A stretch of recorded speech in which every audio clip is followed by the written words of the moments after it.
At dinner, a laugh softened to fit. On a first day, opinions tucked away like fragile things.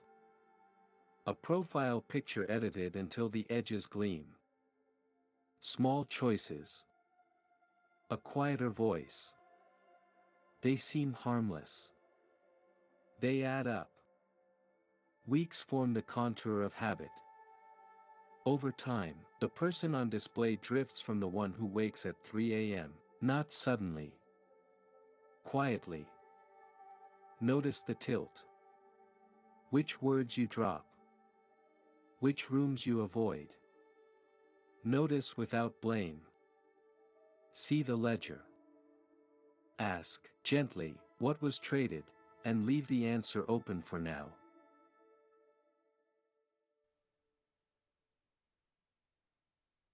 We learn a face to move through rooms. Jung named it the persona, an adaptive costume. It protects. It smooths passage. It lets us be seen and safe. Praise stitches the seams. Roles become habits. Habits harden into default posture. The costume can begin to feel less like tool and more like skin. Then the voice beneath grows quieter. Not lost, necessarily. Deferred. Waiting. What happens when the mask fits too well? Where does the self go next?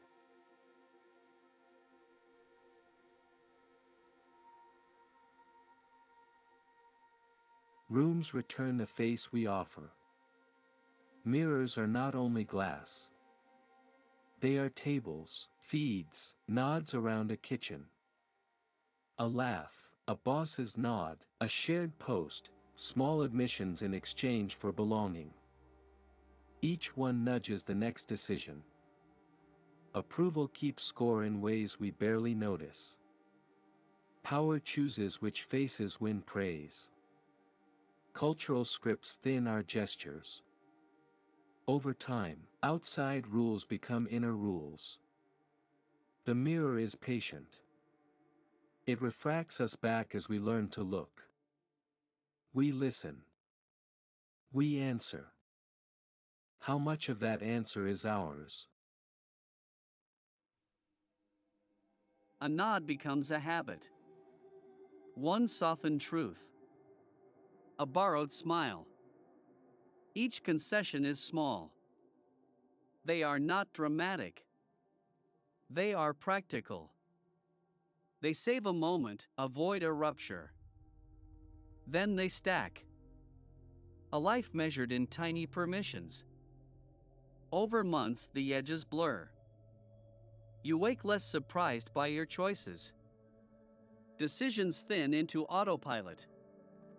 Energy drains in ways you do not name. A ledger grows, invisible until it isn't. What reappears if you stop agreeing so easily? A silenced comment at dinner. A joke you don't correct. Someone else's agenda you let steer the night. On a first day at a new job, you lean toward likability. Online, you crop a photo, soften an opinion, choose the version that fits. Each choice feels like a tiny calibration. Not dramatic. Useful. And then ordinary.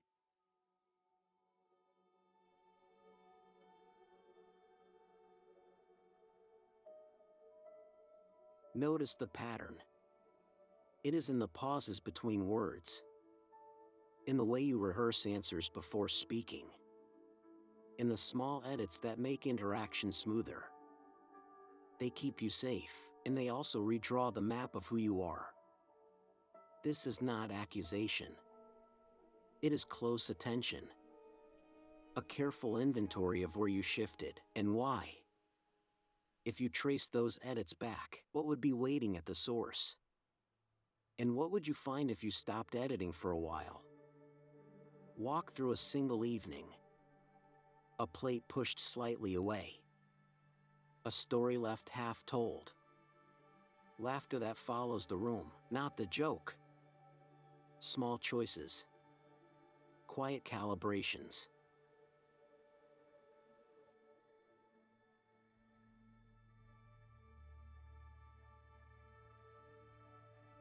Warning, a suit chosen for its safe impression.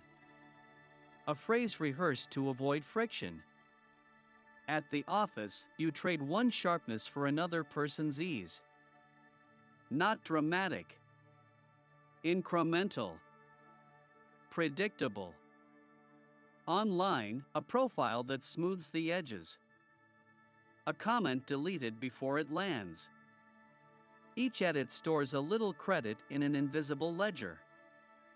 Comfort bought. Risk avoided. Belonging earned. Something else withdrawn.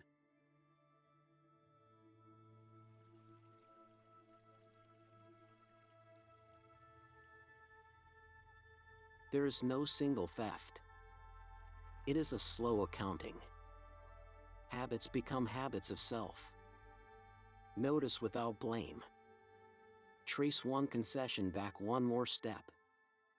See where the pattern begins. Ask, silently, which trades felt necessary, and which were optional. Now, narrow the lens. Notice the small mechanics. A throat cleared before an opinion. A hand folded to seem smaller. The extra word, maybe, just, sorry, that softens a boundary. These are not failures. They are strategies. They keep the room calm. They also reroute attention away from what matters to you. Watch how your body signs the trade. A jaw that tightens. A breath that shortens. A pulse that steadies when you don't speak.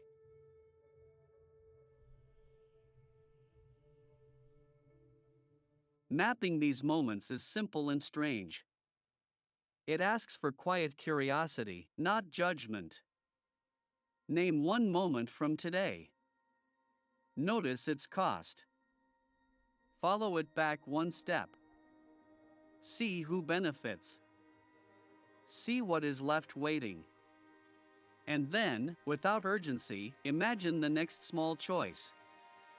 What wants to be said, if only once more, and softer? Think of those small concessions as stitches. Quiet threads. Over time they sew a shape you can step into. Jung named it the persona, a face we fit to the world. Not a villain. A tool. A suit tailored for weather we did not choose. It can open doors. It can keep us warm.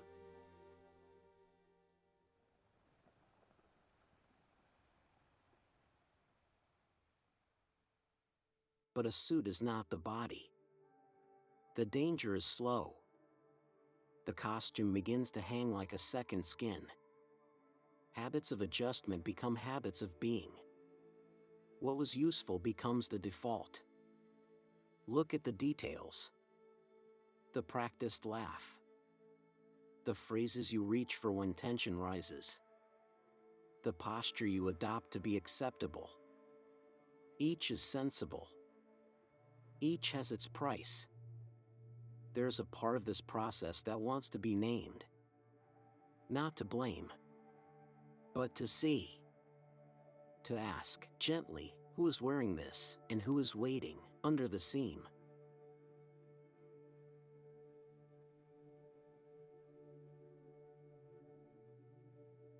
Look up from the seam. Look into the room. Faces. Scores. Mirrors that are not kind or cruel, only responsive. A smile. A nod. An invitation. Each one a currency. We learn its value. Small approvals stand like traffic lights. They tell us when to lean in. Reprimands pull us back. Power arranges the signals. Culture times them. Over months, checking the mirror becomes reflex.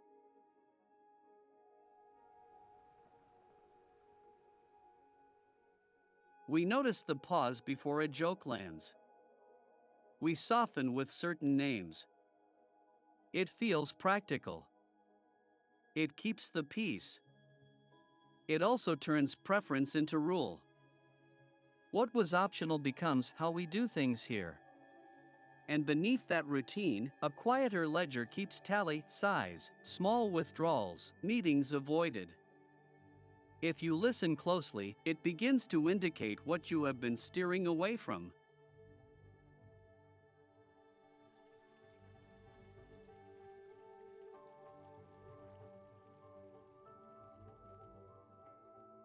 We make 100 small bargains. We say yes to keep a seat at the table. We soften a preference to avoid friction. We edit a story because faces look uneasy. Each concession is slight. None feels decisive. Taken together they carve grooves.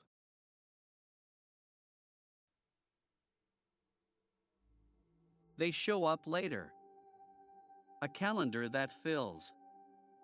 Nights that are quieter. A mouth that waits. Choices feel heavier. You check out of conversations mid-sentence. You forget why you once cared. The body registers first, a tired jaw, an ache between the shoulder blades, sleep that does not rest. Emotion thins. Time blurs. Regret comes as an afterthought.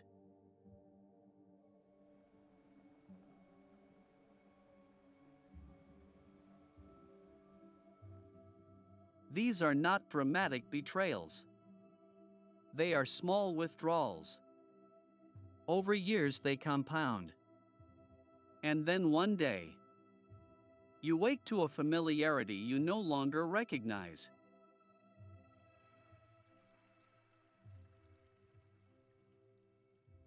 You begin to map where the trade happened.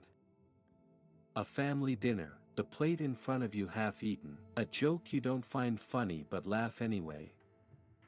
The first day at a new job, smoothing your answer until it fits the room. A profile picture cropped just so. A comment deleted before it can sting. You soften your voice when someone's mood is brittle. You pre-apologize to avoid an argument you're not ready for. These are small calibrations. Mostly invisible. Mostly practical. They add up like fine sediment. Notice the rhythm of them. The tiny concessions that feel like manners, then habits. No moral alarm. No dramatic reveal. Just a ledger you can only read if you slow down enough to look.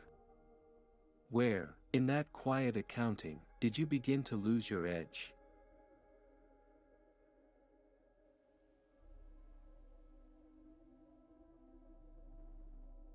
You start to catalog the small edits. A joke clipped at the punchline. A paragraph never sent. Fingers hovering over send before they press away. You practice an answer until it feels safe. You choose wardrobe that reads acceptable. You steer conversations away from questions that might show you changing. Each choice alone is unremarkable. Together they redraw the map. They teach others what to expect. They teach you which parts can stay hidden. No drama. No confession. Just a slow folding inward. If you follow one thread back, one habit, one silence, what does it reveal? Where does that single, tiny concession end?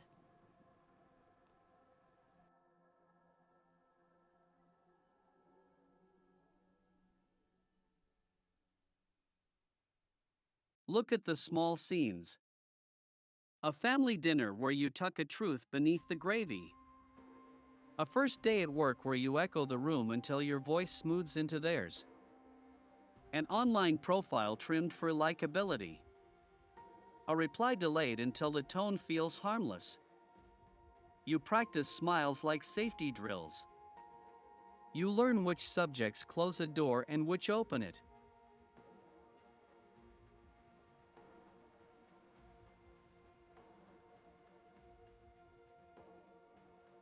These moments are not dramatic. They are architecture. They rearrange how you move through rooms, relationships, time. Notice the pattern of concessions. Notice the places you stop mid-sentence. Not to shame. To see.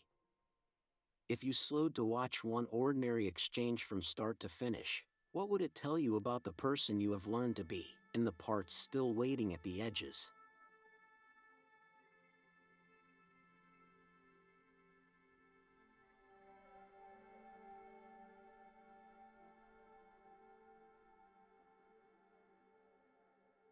There is a name for that fitted calm.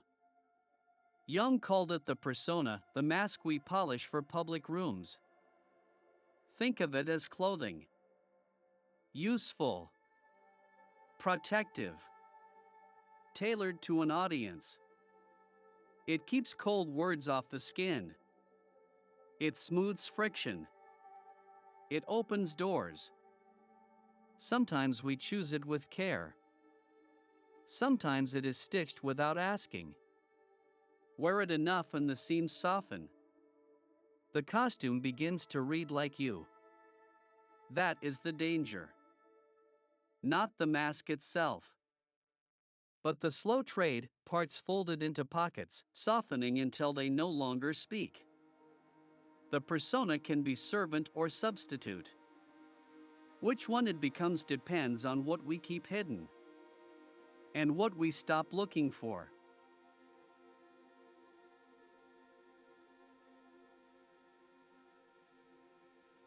Outside the mask there is a mirror. Not a single face. Many faces. Family, colleagues, feeds. Each glance answers. Each laugh or look nudges a choice. We learn the gestures that earn warmth. The phrases that close arguments. Small rewards stack. A nod becomes habit. Approval becomes shorthand. Power shapes the mirror. Who holds the gaze writes the rules. Culture supplies costumes and applause. Scripts arrive already labeled, acceptable, dangerous, desirable. Over time those external rules slip inside. They sound like your voice. You stop asking whether you chose them. You repeat them to belong. And because others adapt to you, the loop tightens. A self-formed in applause will seek applause. What if the mirror changes its mind? Or goes quiet?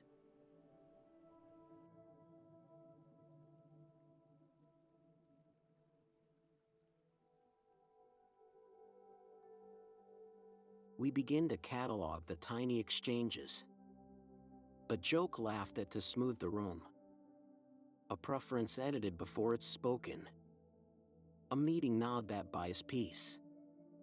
A photo posted because it fits the story.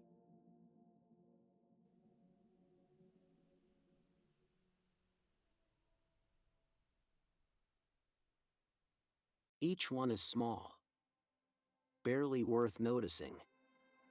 Yet they collect. Like coins in a jar. You spend less energy arguing. You spend more energy deciding which face to show. The jaw grows tired from holding half-truths. Sleep thins. Choices feel heavier. Over time the jar's weight changes posture. Habits settle into bones. You wake one morning with a list of strangers' preferences in your head. You used to know the shape of your own wants. Now they feel faint. What did we trade, exactly? And when the mirror finally goes quiet, what ledger remains?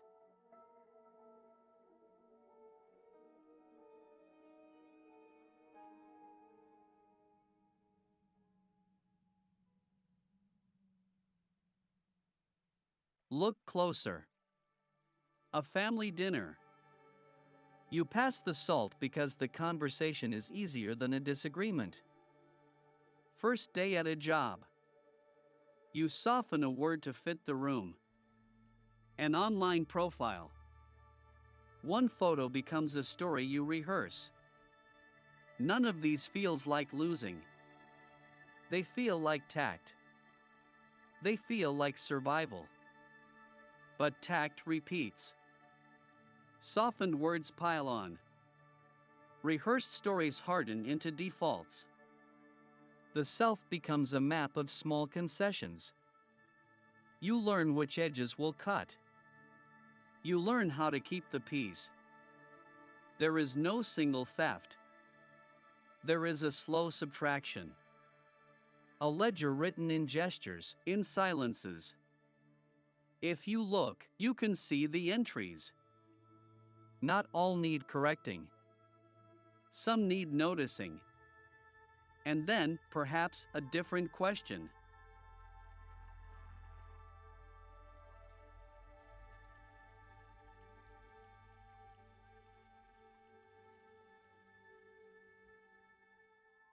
We learn to dress for others. A softer laugh. A steadier hand.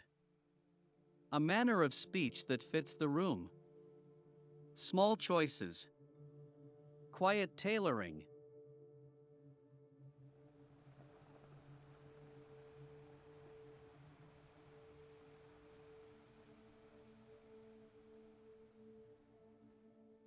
Jung called it the persona. A useful garment. A mask stitched to get work done, to keep a child calm, to survive a first impression. It can be protective. It can be skilled. But garments settle. They lose their hang. The mask practices its own expressions until the face beneath grows unfamiliar. Roles meant to be tools become templates. Comfort turns into habit. Habit into default. This is not villainy. It is economy. Still, the cost is real. The costume may carry on when you do not. And when the mirror answers back with applause or disdain, the wardrobe learns another lesson.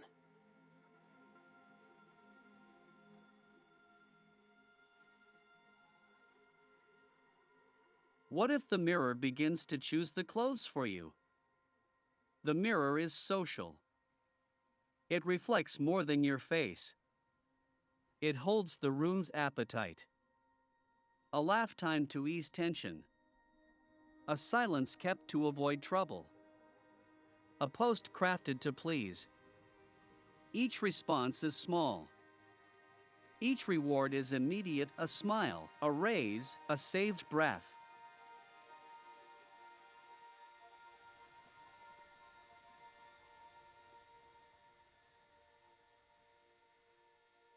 Over time, those responses stop feeling external.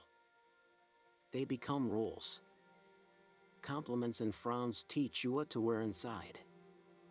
Power tightens the lesson. Agree, and you are safe. Resist, and the cost is visible. Culture supplies the patterns. Friends, managers, feeds, all tuning devices. So the bargain deepens. You learn which parts return warmth. Which parts grow cold. What did you trade for that nod? And who keeps the change? A choice here. A concession there. A little thing gone unnoticed, the story you stop telling, the hobby you shelve, the softer opinion you tuck away to keep the peace. They pile. Not dramatically. Quietly. Like loose coins in a jar.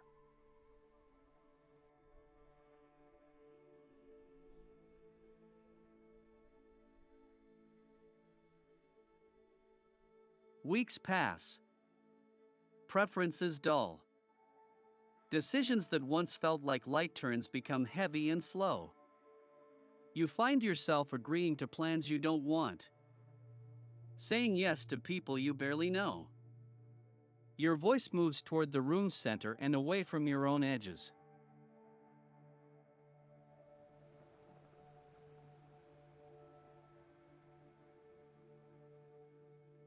The body remembers before the mind does: a clenched jaw, a restless night, a persistent low-level tiredness.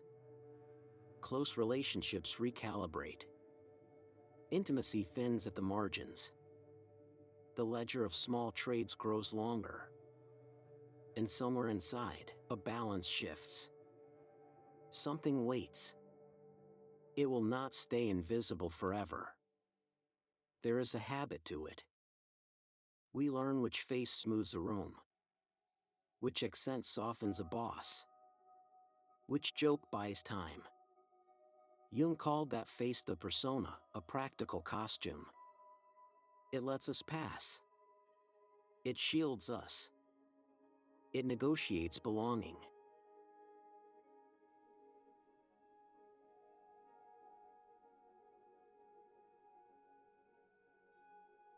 Problems begin when the costume learns to answer for you. When the practiced laugh comes before the true one. When your decisions are drafted in the persona's voice. The mask, meant to be temporary, grows roots. You feel it as a small hollowness. A voice meant to be borrowed now speaks first. And somewhere beneath that borrowed voice, something waits to be remembered. What would happen if we listened for it? We live by other people's reflections. A nod at dinner. A favor returned. A muted laugh in the hallway. Small approvals map a safer route. We follow them. Slowly, they become habit.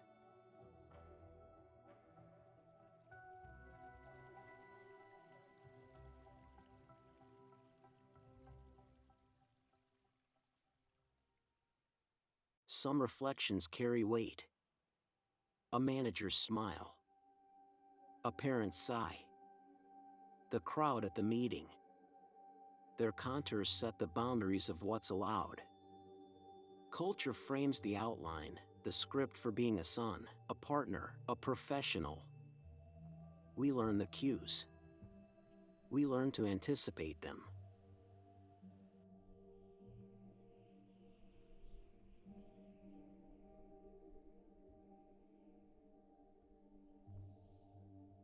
That anticipation tightens into self-governance.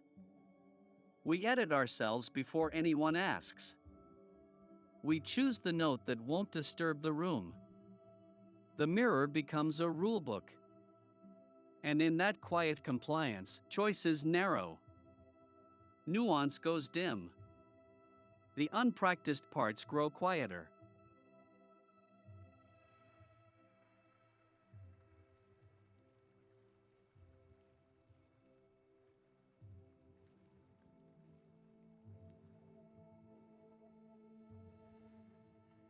If the room keeps teaching us who to be, who teaches the parts that were left out? What happens next, if we stop only looking for approval and start listening instead? Start by listening for the small edits. At the table, you tuck a story away because it might make someone uncomfortable. On the first day, you soften a passion so it fits the job description. A profile photo is chosen for safety. A joke is trimmed. A silence is rehearsed. These are not dramatic betrayals. They are careful transactions. A comfort gained. A nuance shelved. A hobby postponed. Over time, the balance shifts. The voice you use more often becomes the voice you think with.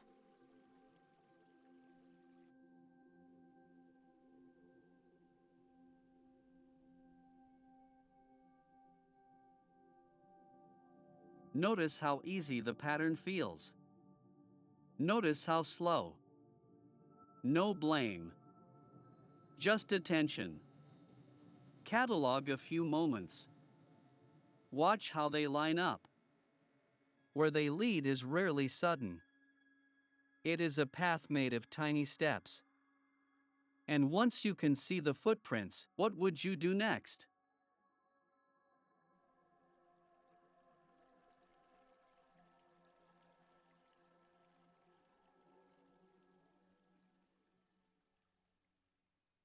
Think of it as clothing. Not the literal kind, but something cut to fit a room, a role, a company of people. Jung named it the persona, the face we present. It smooths friction. It opens doors. It teaches gestures that work. It keeps us safe in rooms we don't yet know.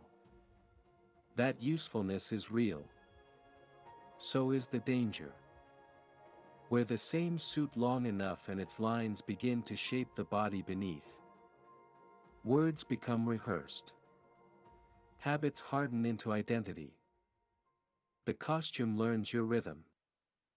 Sometimes the cost is quiet, a lost nuance, a hobby that feels foreign, a private thought softened until it almost disappears.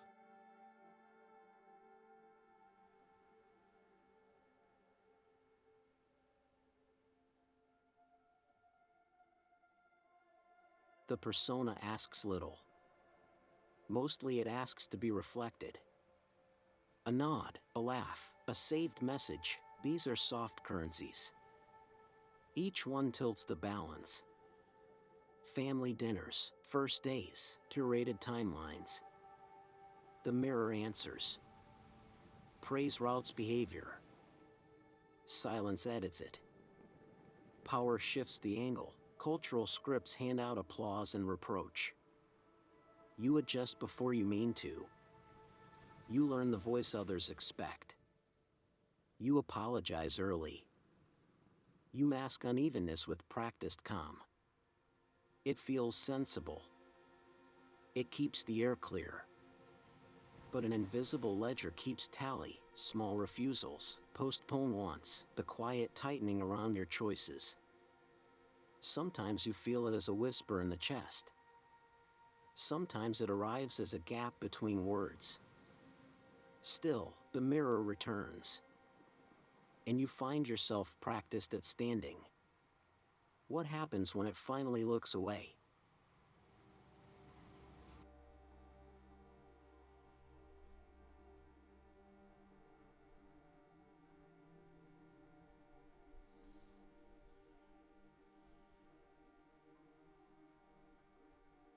When the mirror turns away, the small trades stop announcing themselves. A dinner unanswered. A hobby shelved. A softer no that becomes habit. Each concession is slight. Alone they feel sensible. Together they change the furniture of your life. Choices narrow. The chest learns a quieter language, a low ache, a pinned breath. You notice fewer beginnings. Decisions thin into default. Nights collect the words you didn't say. Over months, the feeling hardens into routine. It isn't drama. It's erosion. There are practical costs, distance from friends, a job that fits less every year, and quieter losses, a voice you no longer recognize when you speak in the mirror. If these shadows are patient, what would it take to call them home?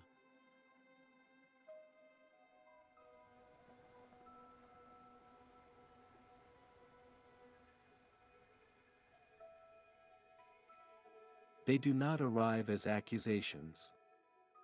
They arrive as weather. A tightness behind the ribs. A flare of anger at nothing. Dreams that loop the same corridor. Small betrayals replayed as irritation. Jung named it the shadow, not a moral indictment, but the parts we folded away to fit. Folded away, they keep their energy. It goes somewhere. Into resentment. Into sudden distance. Into the body that keeps score. You notice a pattern, blame directed outward, a persistent tiredness, choices that feel automatic and wrong. These are not failures. They are signals. Quiet insistence. Listening looks less like fixing and more like showing up. Not to condemn. To understand where the heat lives. What, beneath the calm, is keeping its light low?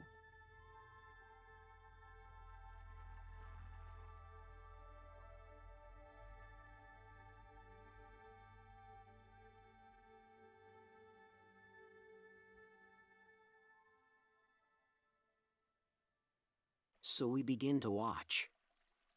Not to judge. To map the small moves. At a family table you shorten a story. At a meeting you borrow someone else's cadence. Online, you trim a photo until it feels safe.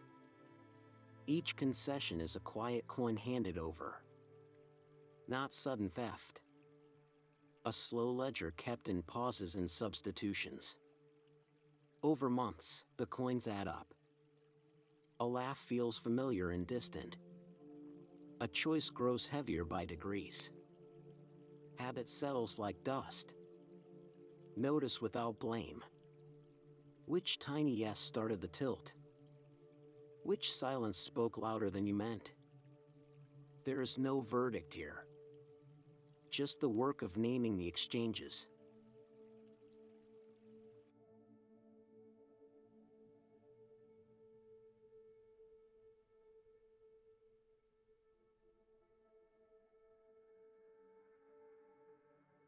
We learn quick faces. A laugh shaped for the room. A polite anger. A version of ourselves that travels. Jung called that fitted front the persona. A costume, he said. Practical. Necessary. Think of it as clothing for the social weather. It shields. It negotiates. It opens doors. Sometimes it is gentle. Sometimes it is armor. It keeps us present when rawness would be costly. But clothing can become skin. Scenes are forgotten. The mirror only shows what has been practiced. Slowly, the costume begins to answer for the whole person. Habits rehearse the mask until the mask begins to rehearse us. No single fault in that. Just a shift in who gets to speak. And if the costume grows familiar enough, what do you do with the voice that was underneath?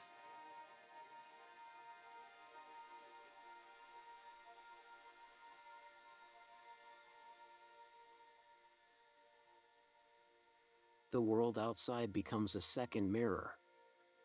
Not glass, faces, gestures, the way someone laughs at your joke. Small rewards. A nod. A quiet welcome. We learn which notes land. Which edges are softened. Which parts earn space. Approval is not neutral. It teaches. It grades. It redraws boundaries without a hand. Power moves quietly too. Who speaks first? Who is interrupted? Who gets the window seat? Those patterns become grammar. Cultural scripts fill the pauses. Roles pile up like furniture in a living room you never chose. You start to anticipate the room.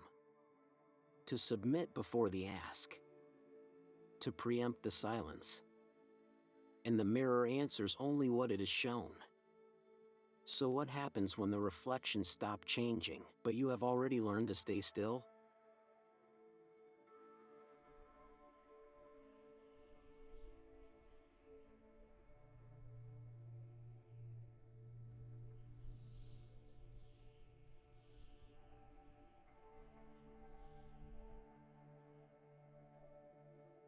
A smile held longer than it fit.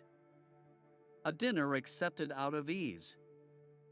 A joke softened to avoid waves. Each small concession files a corner off the shape of you.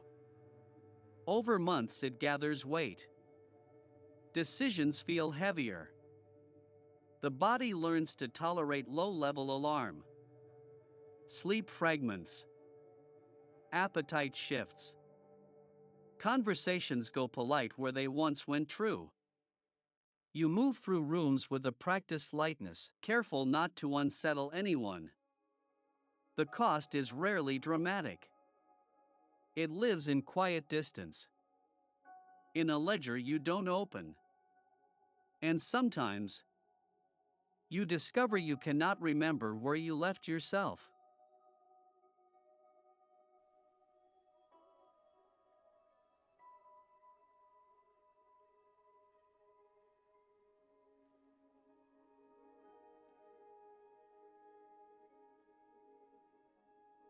Notice them, the small moments that choose for you. A nod in a meeting when you had an objection. A profile photo cropped to fit the room you want. Saying "I'm fine" when your voice wanted to crack. Choosing neutral topics at family dinners.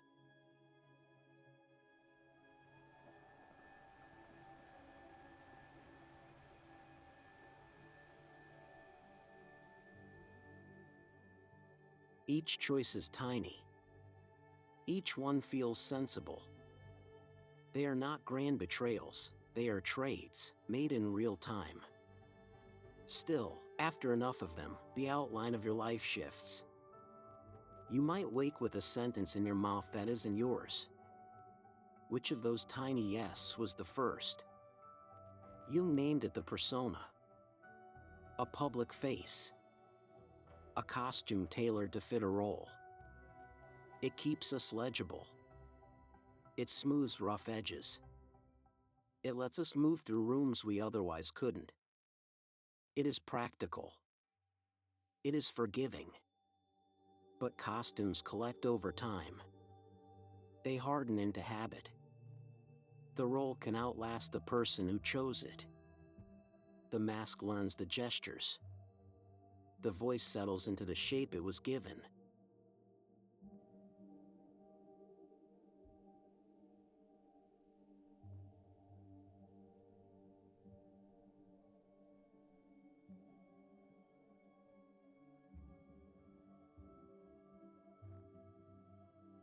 Not every persona is false. Some are tools. Some become architecture. And then, quietly, what waits beneath the fabric? Then the world notices. A laugh, a nod, a saved message. Small approvals accumulate. They feel like fuel. Over time, the reward becomes instruction. We begin to answer to that reflection. In families, at work, online, scripts write themselves. Power sketches a margin. Approval rewards some parts and silences others. The mirror does not only show, it teaches. It narrows choices, not by force, but by habit.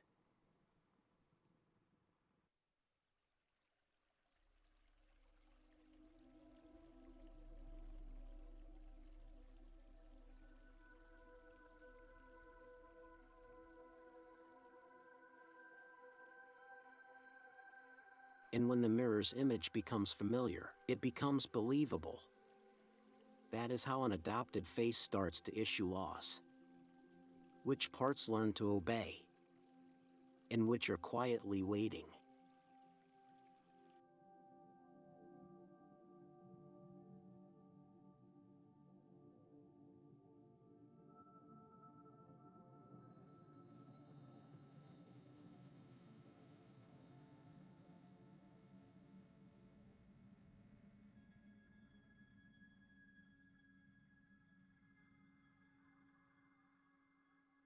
They begin as small transactions.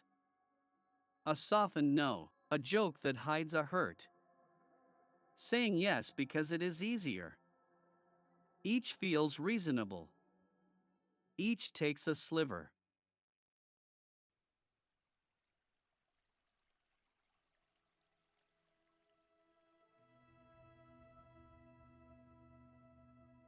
Over months the slivers add up.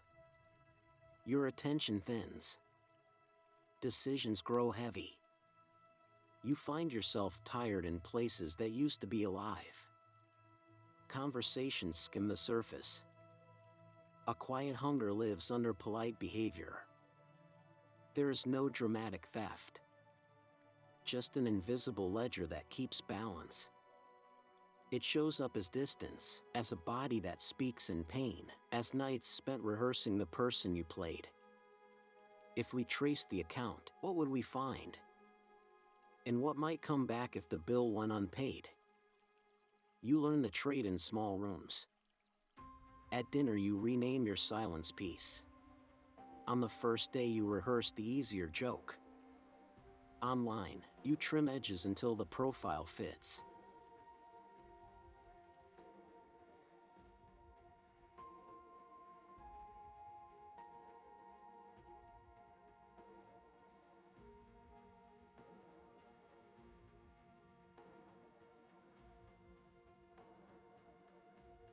A softened boundary.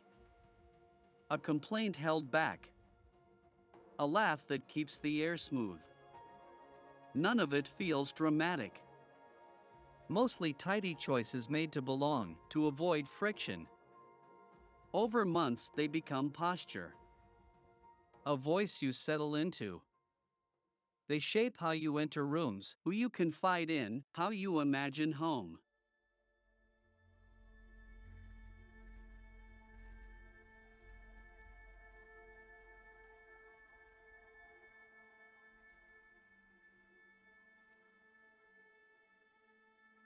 Tonight, notice one small concession.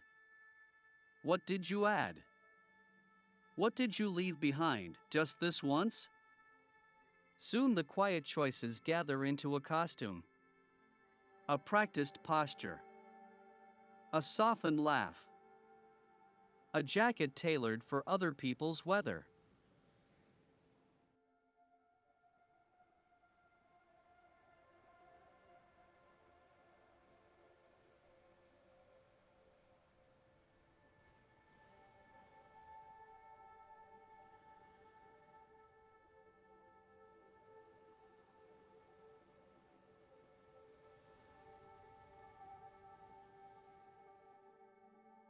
Jung named it the persona, the face we present to meet the world.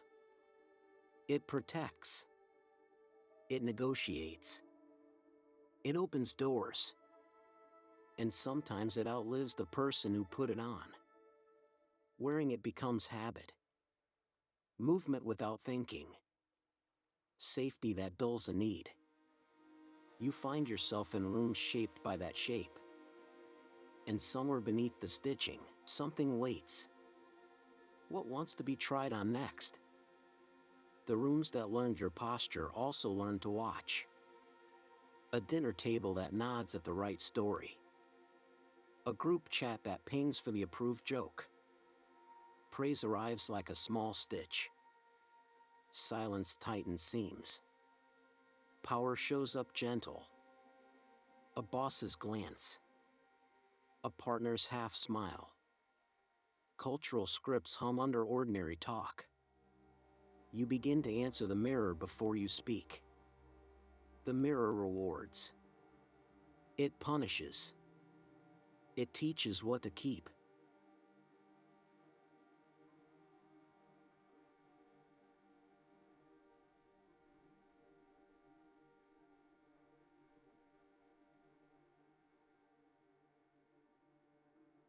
Slowly, its rules feel like your own. And in that quiet education, what voice waits when the mirror finally looks away?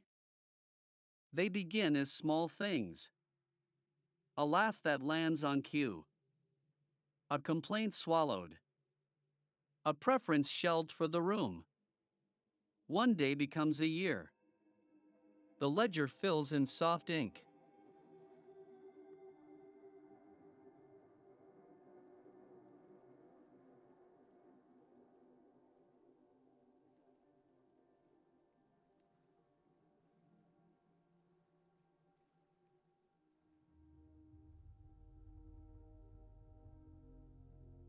The body keeps count. Sleep thins. Choices bruise. Decision fatigue arrives like a chronic ache. Emotional range narrows. Relationships drift into polite logistics. Time, quietly, is spent being someone easier to hold.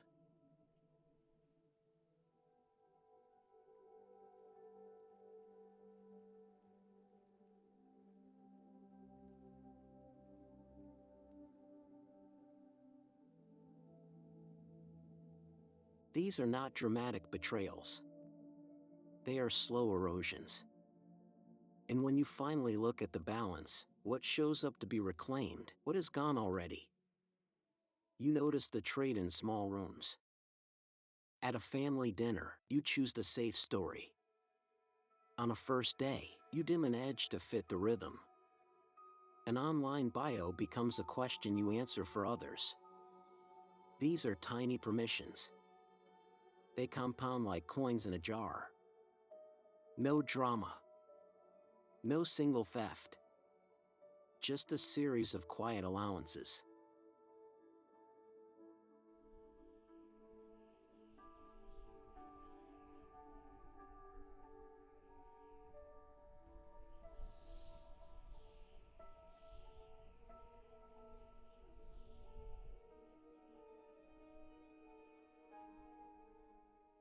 Notice them without verdict. Name the moments. Feel the weight they leave in your chest. And ask, without hurry, which choices were truly yours, and which were simply easier to keep.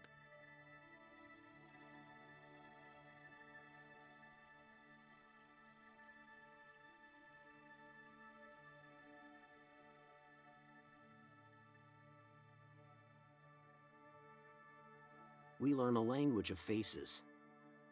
The persona is a costume. It helps. It smooths entry. It keeps danger at bay.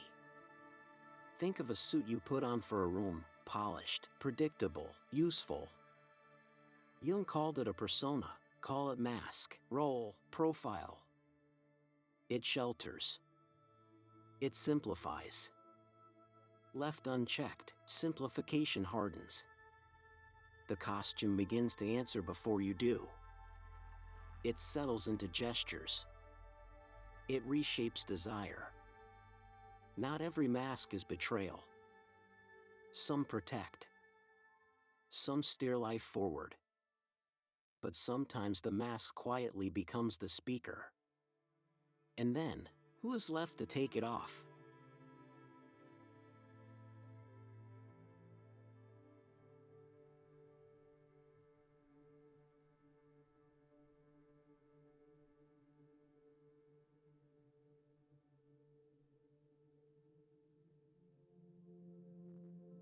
The mask finds an audience.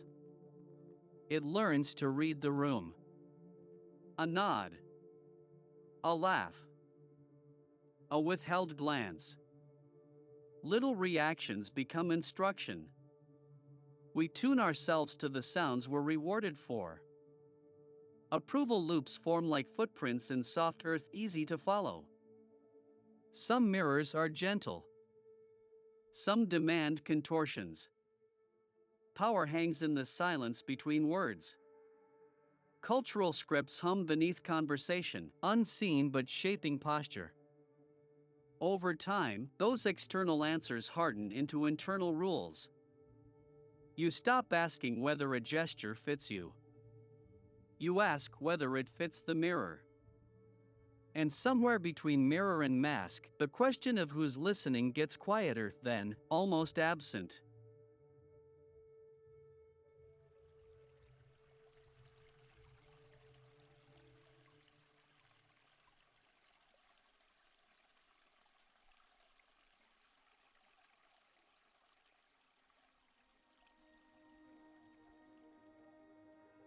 Those concessions arrive as tiny adjustments. You soften a comment. You let a plan pass. You rehearse the laugh you think others expect. Each choice is small. Together they thicken into habit. Choices that once felt clear blur at the edges. A day of tiny yes becomes a week. A year. Decision points grow heavy. Simple preferences feel risky. Pleasure dulls at the margins. The body remembers before the mind does. Relationships steady on routines, not on truth. Inside, an invisible ledger fills. Debts unpaid, resentment, fatigue, a slow erasing of voice. And then, in a quiet hour, you notice the absence. What wants to be named next?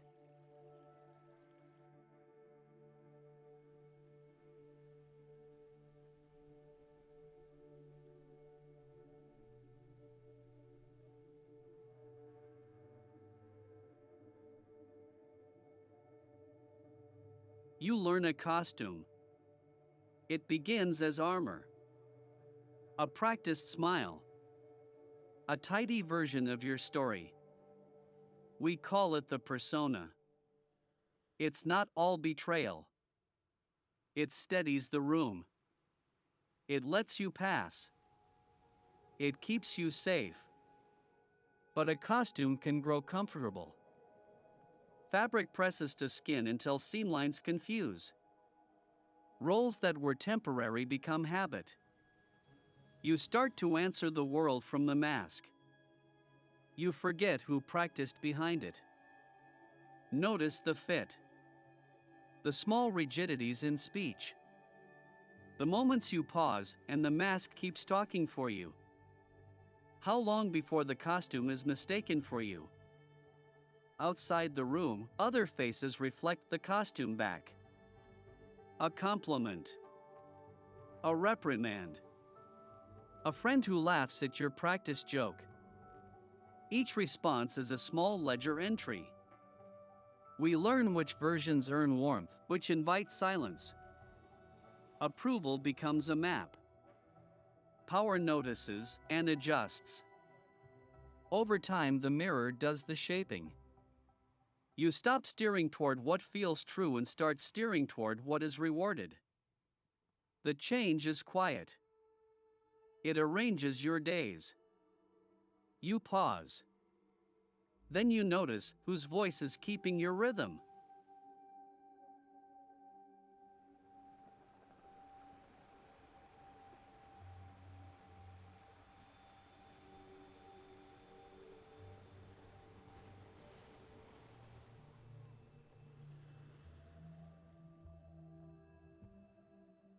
You begin to trade in small increments. A softened opinion at dinner. One more that's fine instead of asking. A role taken because it is expected. Each choice is minor. Together they reroute a life. Time compresses.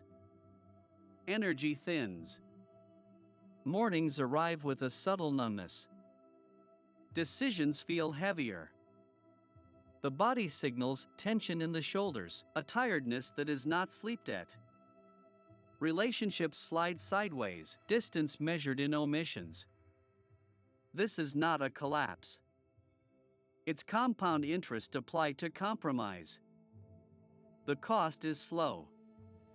It shows up as wear, as indecision, as a voice that sounds like someone you almost recognize. Where do those small debts end?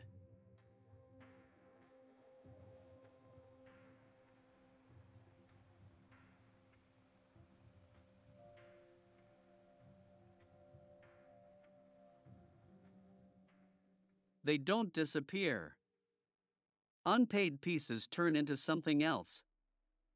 A tightness at the throat. A dream that keeps returning. A sudden, disproportionate anger. You begin to find what you cut away in the faces around you. Projection is quiet theft. Resentment accumulates in slow layers, a sediment you mistake for truth. The body knows before you do. It sends ache, insomnia, a flattened appetite for the things that once mattered. This is not failure. It is energy asking for reconnection. Not punishment, but signal. How might you listen when the signal is not loud, only persistent?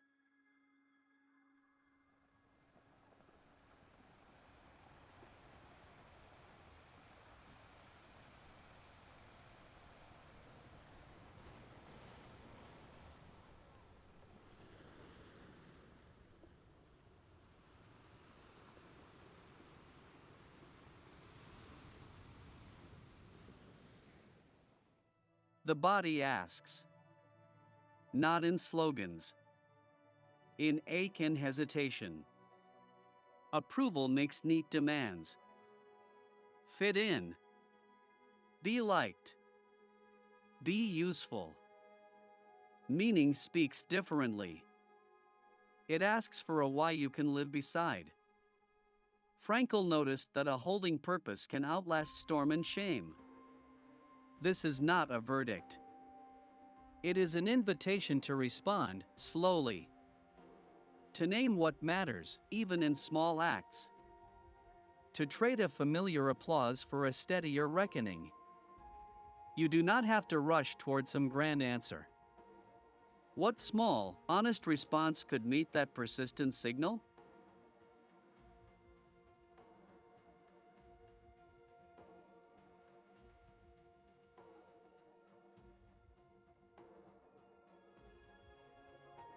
Sometimes the self thins. Morning routines arrive like rehearsed moves. You look in the mirror and meet a stranger's smile. Conversations run on gears you no longer hold. Small loyalties loosen. Nights feel like translations gone wrong. Estrangement is quiet and cumulative. How do you begin to greet a self that has slipped away?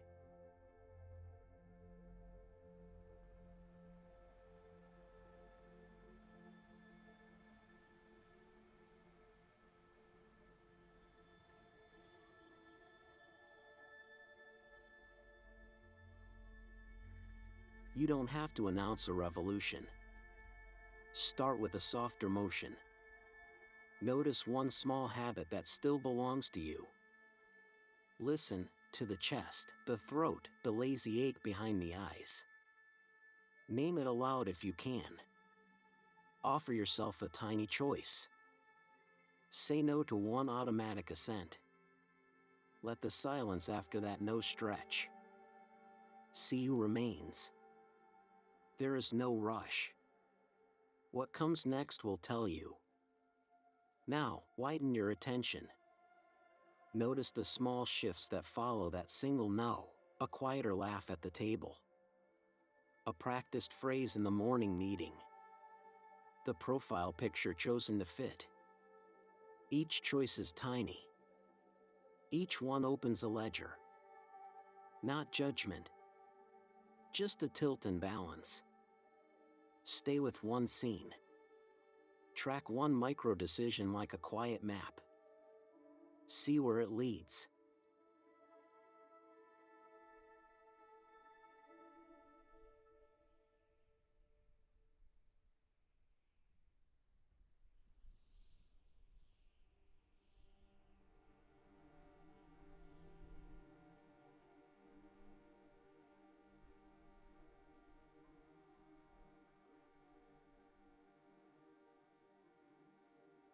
We call it a persona.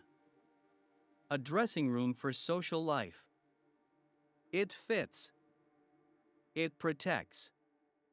It makes passage easier, first dates, boardrooms, family rooms. Jung spoke of masks that serve. But masks can harden. The costume drifts toward habit. Gestures become default. A story that once kept us safe begins to tell us who we are. And sometimes, quietly, the wearer is left wondering, who is under the coat?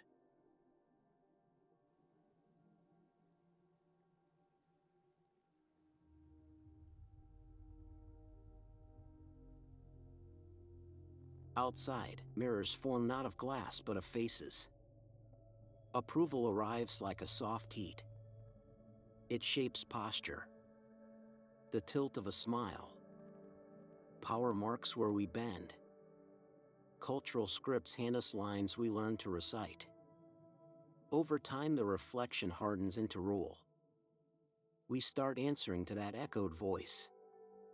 And somewhere between echo and self, a quieter question waits: do they see me, or the costume again?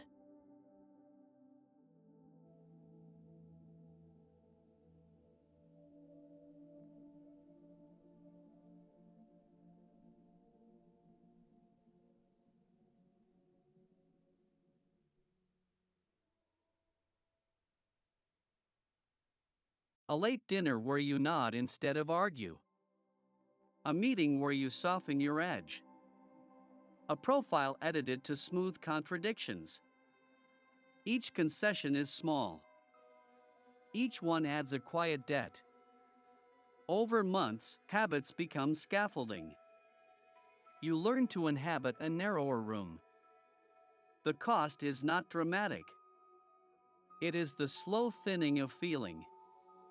What accumulates in the corners? What accumulates in the corners is quieter than loss. Old enthusiasms dim. Small desires are shelved. Conversations go unstarted. A laugh grows cautious. The body remembers tension where the face learned to smile. Time thins into routine. The ledger is silent, but it tallies: more pauses, fewer names called by their true shape. And sometimes, late at night, you notice you are not quite sure who you are becoming.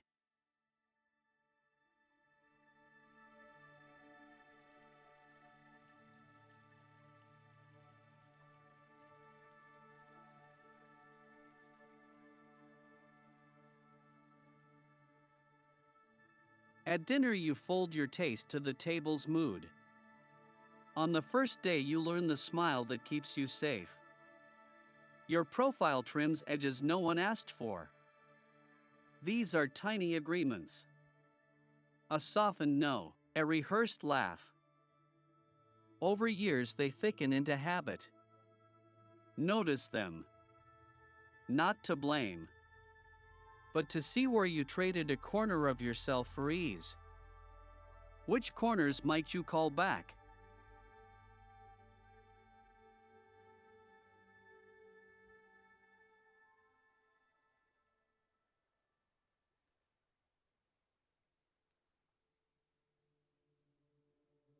We learn a face. A practiced posture. Jung called it the persona, the mask we wear in public. It helps. It keeps us moving. It channels our energy into roles we can survive.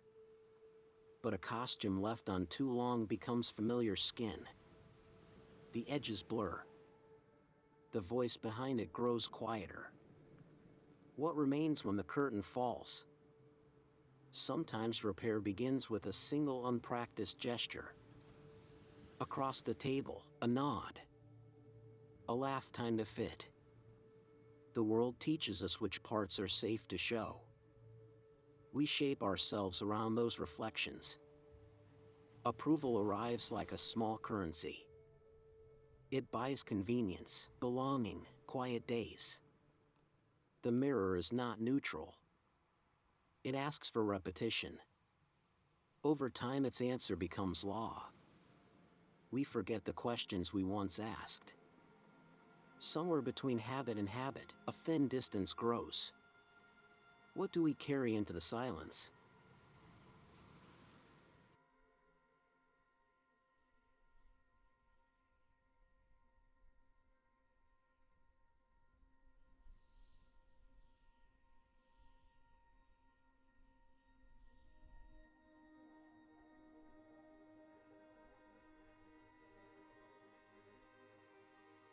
A fork pauses midair. You nod before you mean to. You soften a story so it fits the room. First days teach us manners of survival. Profiles are cropped, smiles rehearsed. Each small edit stacks. No single theft. just tiny trades. They add up beneath the skin. Notice them. Name one. Which tiny exchange, unnoticed, has quietly become your shape?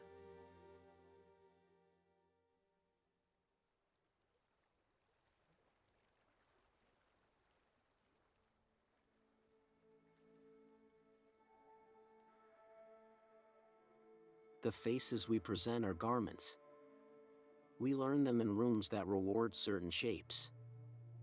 They keep us safe. They open doors. Jung called it the persona, a useful costume. But a costume can harden. It can feel more like skin. Over seasons, the performance outlives the actor. You wake, suddenly, in someone else's tailoring. Where did that first stitch come from? Notice the seam. Listen for the thin, persistent ache beneath the fabric. Other people become the mirror. A nod, a smile, a softened tone, small payments that reshape posture. Over time, the mirror teaches new lines into your face. Power and praise carve rules. You adapt to stay in the light. And somewhere between applause and quiet, you begin to ask, whose reflection are you keeping?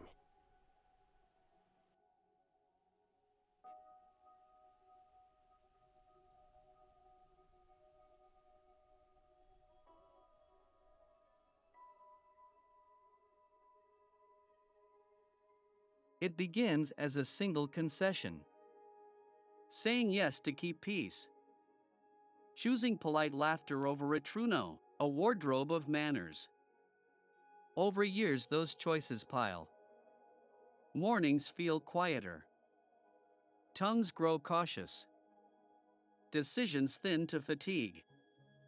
Small silences widen between you and your wants. The ledger is mostly invisible.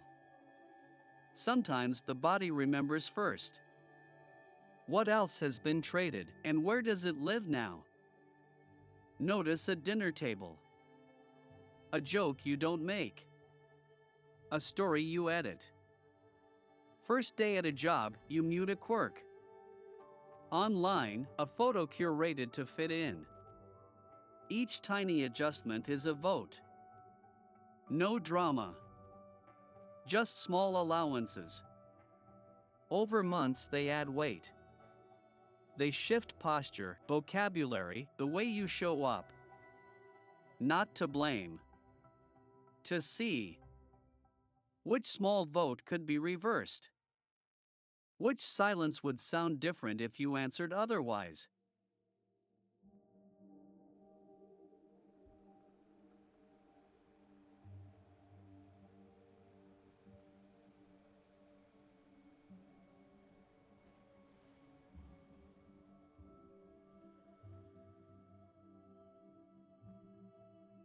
Think of the persona as clothing for the world. A hat you tip. A coat you wear into certain rooms. It shelters. It opens doors. It shapes the shape it sits on. Jung named it a mask, descriptive, not moral. Useful, often adaptive. Wear it long enough and the line softens. The costume begins to answer for you.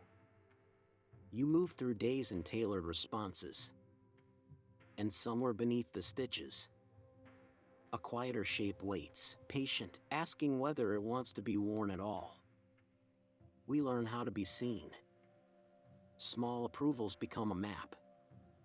A laugh, a like, a nod, each one shifts the posture. People set the light. Institutions choose the mirror. Over time, those outside voices feel like interior ones. Rules become rhythms. You stop asking whether a choice is yours. You just follow the reflection. And if you stand very still, long enough to notice the edges, what does the mirror leave out?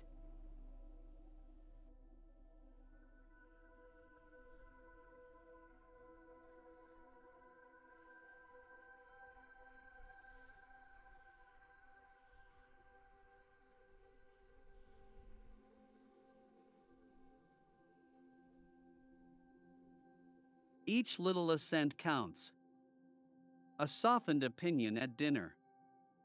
Saying yes to one more task. Choosing a safer joke. Not dramatic. Almost invisible.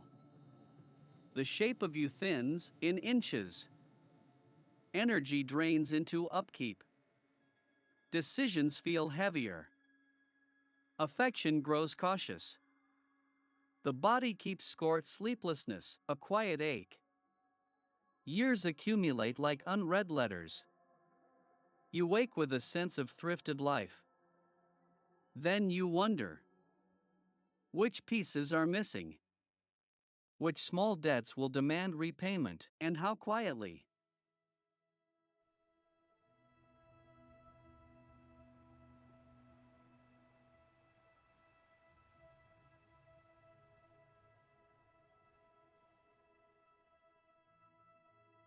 A softened life shows up in small scenes. At a family table you tuck a truth away. On the first day you mirror the tone and forget your question. An edited profile becomes a promise to perform. Each concession is ordinary. Each one asks for another. Notice the pattern as ritual, not failure. See the hollow at the center slowly widening. Then ask, which choice feels like yours? We learn to wear faces the way we learn coats. The persona fits the weather of a room. It protects. It smooths passage. It also edits feeling. Over time the costume stiffens. Threads forget the body beneath. The mirror applauds the surface. The house agrees to the script. But masks are not harmless. They can become architecture, shaping where we live inside ourselves. What wants to be remembered now?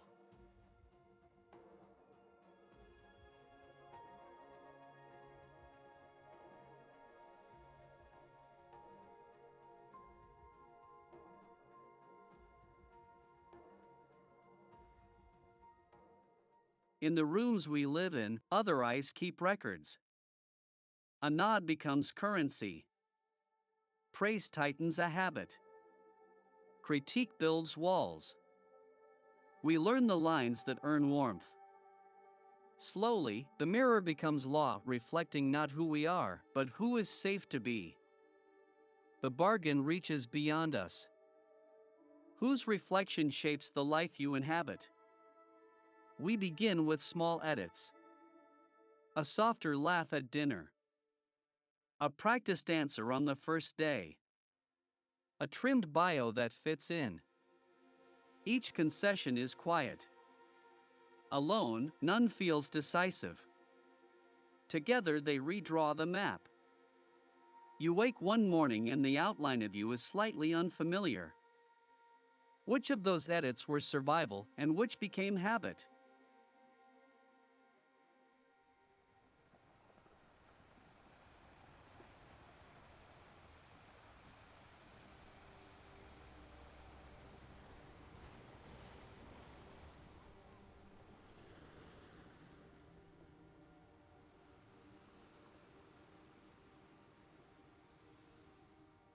At dinner, you soften a story to keep the peace. At work, you choose the safer detail. Online, you crop the edges that feel messy. These are small edits. Each one dissolves the friction of being seen. Each one is easy to explain. Over months, they pile into habit. Habit becomes habit's voice. One morning the private notes read differently. Not as betrayal. Not as triumph. Just a quiet tally. Where, if you look, did the trade begin?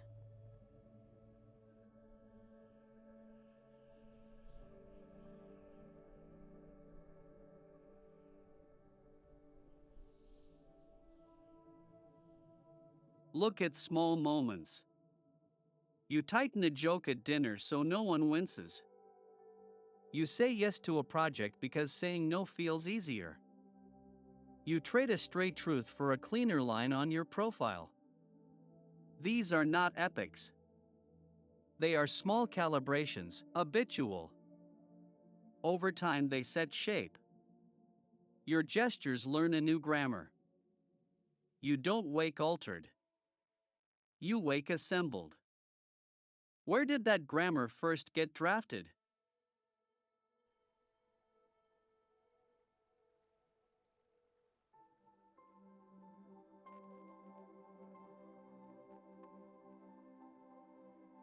Something drafts it.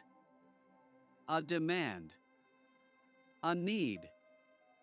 You dress for others first. The persona is not theft. It is a costume sewn for survival. You learn posture, tone, the preferred laugh. It fits. It eases passage. Useful. Often necessary. And then it forgets its job. It begins to look like you. That slippage is quiet. How much of the costume do you bring home?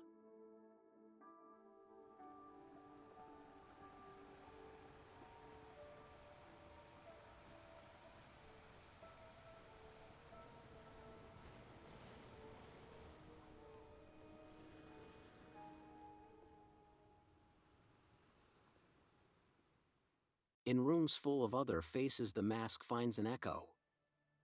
A nod, a laugh, a leaning in, tiny rewards that carve grooves. Voices teach you which parts belong outside. Power bends those grooves into rules. Approval becomes currency. Scripts tighten. You consult the mirror before you speak.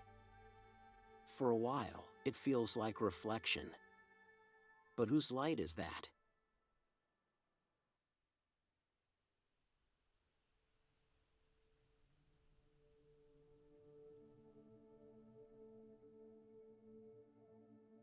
The light wasn't yours. It belonged to the room. Over time, your pauses changed. You stopped arguing with small silences. Habits softened into shape. Choices were filed away. A ledger of absent things grew, small loves, sharp edges, the questions you used to ask. You feel absence as background. And you wonder, what did you trade for the quiet?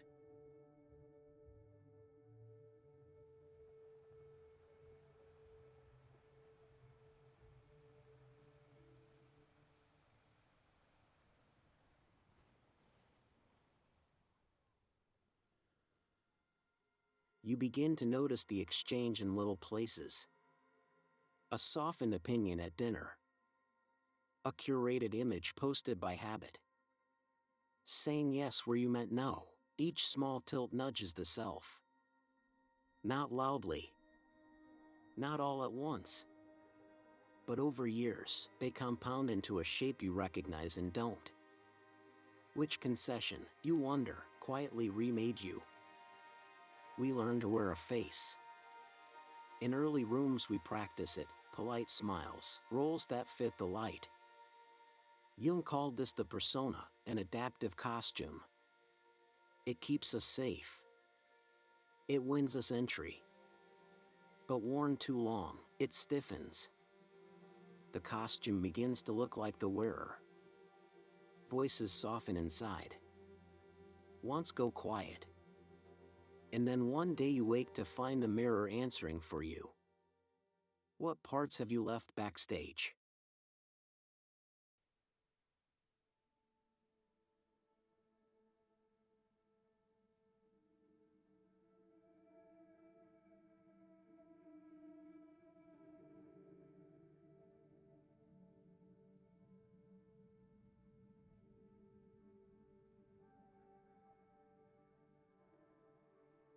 In public rooms, mirrors multiply. A laugh collected becomes a rule. Compliments teach a posture. Power rewards a certain voice. These echoes shape small habits. Over time, they harden into laws we follow without remembering their origin. You learn to move by reflected consent. Listen. Which reflections guide you now? And which do you keep returning to?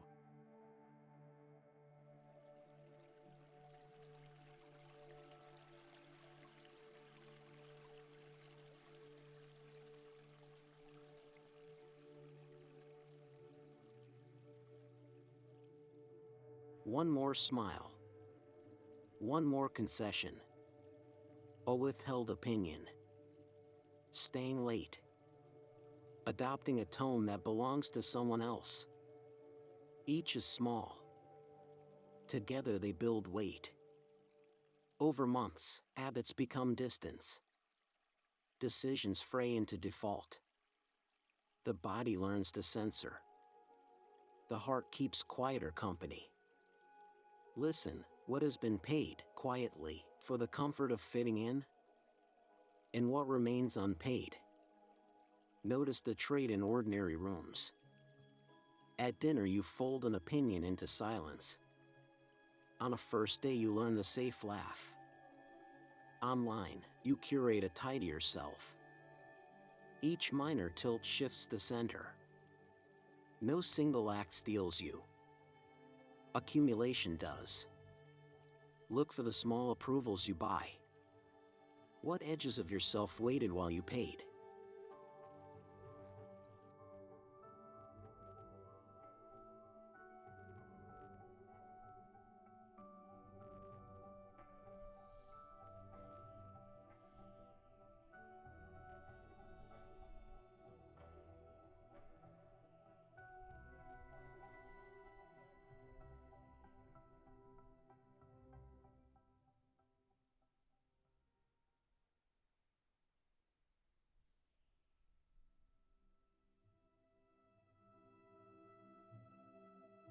We learn a face.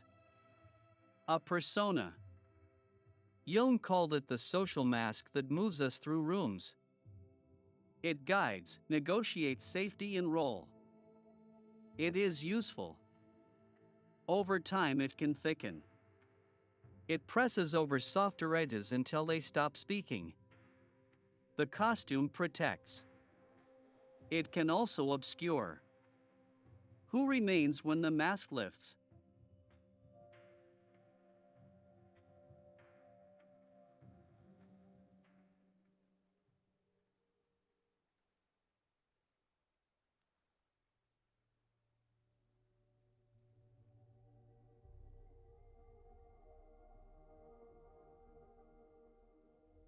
Outside the mask, other faces wait. Small rewards arrive, nods, invitations, the relief of fitting. Each gesture writes a tiny rule. We learn to perform it. Approval becomes a map. Power bends that course. Who nods? Who decides? Who laughs first? Cultural scripts whisper what counts. The bargain finds company. Quietly, we begin to consult those reflected rules before our own. Which reflection are you following now? A laugh held back. A detail erased from a story. A disagreement folded into silence. Each instance seems small. Each one frees space in the moment, but borrows it from you. Days become an inventory of tiny omissions. Your voice sounds familiar, and not entirely yours. Fatigue settles into decision-making. Intimacy thins. The cost is not dramatic. It is slow, patient, compound. Listen for the small ledgers. They name what you've surrendered, if you ever choose to read them.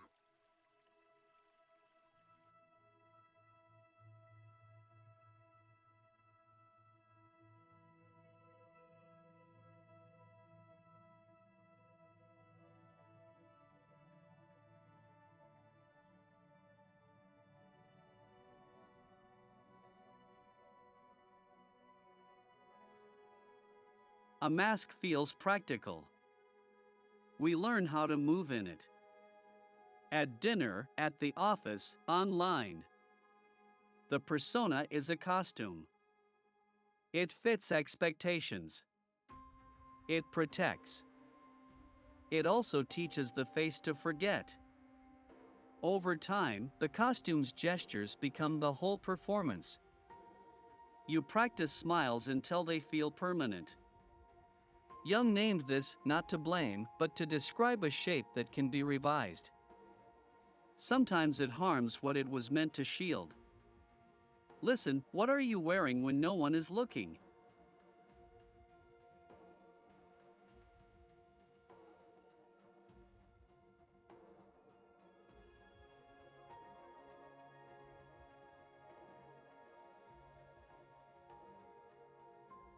Outside the costume, the world holds a mirror.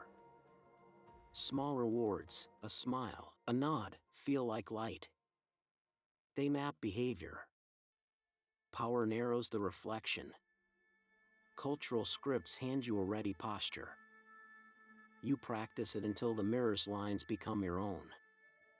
Approval becomes a soft law, what you edit, what you hide. Over time, the mirror's voice can sound like your voice. Listen. When the applause fades, whose face is left in the glass? Each small concession gathers like dust. A softened yes. A hidden opinion. A wardrobe chosen for others. They seem negligible, one by one. Months become habits. Clarity dulls. Decisions feel heavier. Intimacy thins. Your body keeps the tab. You notice not in fireworks, but in a quieter fatigue, a distance at the table. What would return if you stopped paying in installments?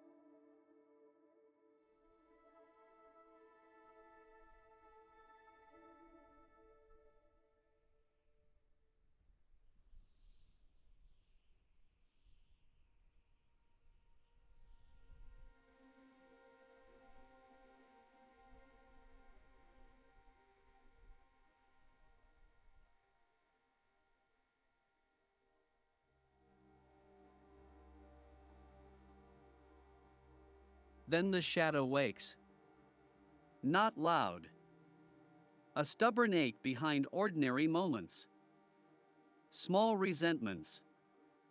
A sudden flare of anger at a small thing.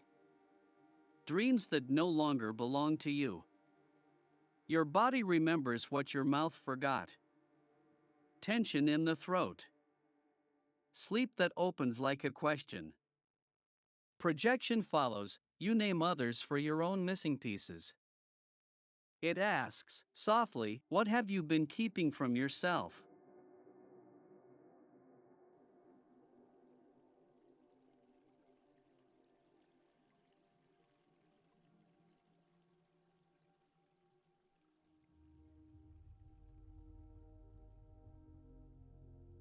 It begins as a question you feel in your ribs. Small desires nudging the edges of your day. You notice the choices you no longer make. The jokes you stopped telling. The music you stopped humming. Each omission keeps the bargain intact. And yet something loosens, a memory of who you used to trust. What would return if you answered?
Notice the small moments. The kitchen table where you smile on cue. The first day you rehearse your laugh. An online profile pruned for safe impressions. A meeting you attend, quieting a question. Each tiny concession folds into habit. Not a theft. A slow narrowing. You don't wake up all at once. You accumulate a pattern. Look closely. Which small choice began the tilt?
Over time, those small concessions take shape. We assemble a face for the world. Jung called it the persona. Think of it as a costume, practical, protective, meant to move through others. It keeps danger at bay. It wins approval. It can harden. When performing becomes habit, the costume begins to feel like skin. The inner voice grows quieter. And sometimes you forget who stands beneath.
The world learns that face.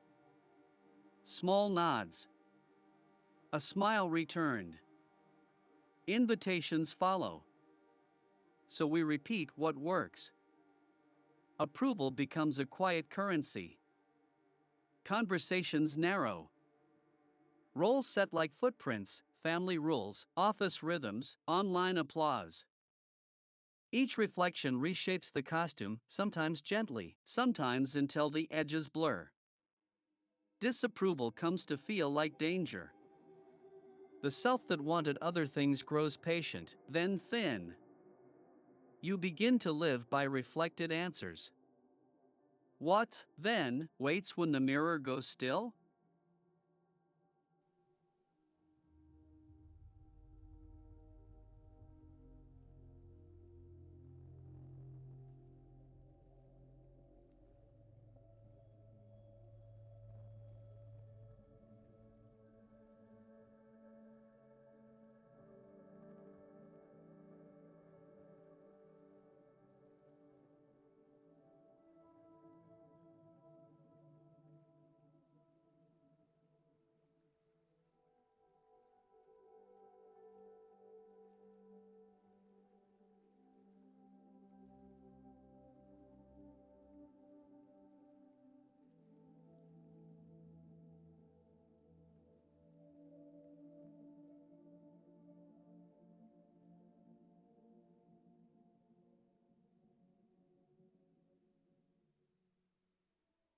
When the mirror quiets, the bargains are quieter still.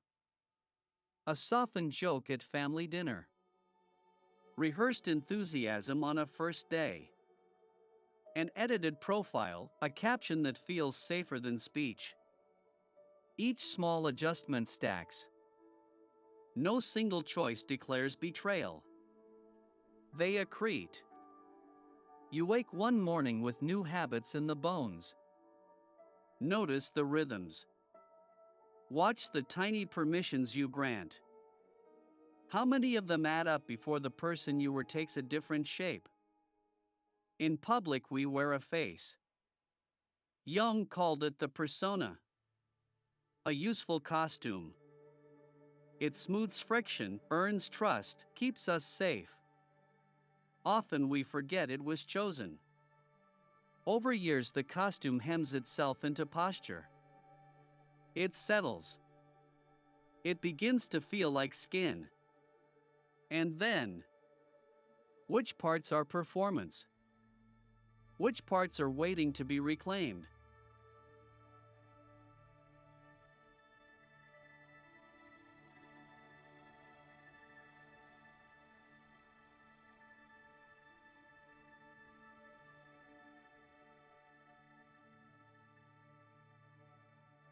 The room around us repeats the face we show. Family, coworkers, strangers nod and name the costume. Praise makes it feel true. Silence can harden it into law. Over time, the mirror stops reflecting and starts instructing. We learn to anticipate approval. We edit ourselves before we speak. It feels practical. It also narrows.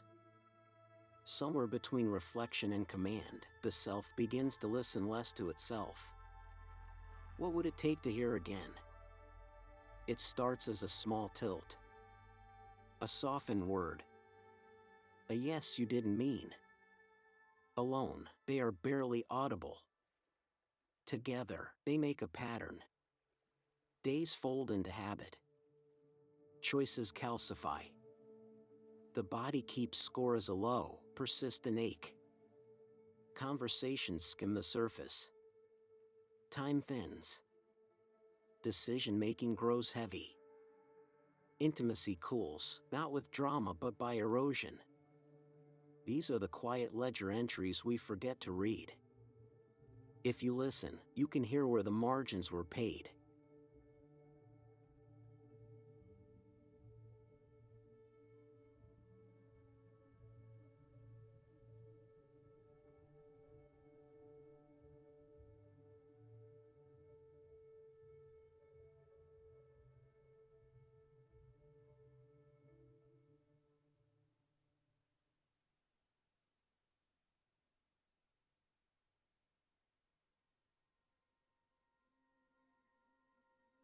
Look for the small tilts.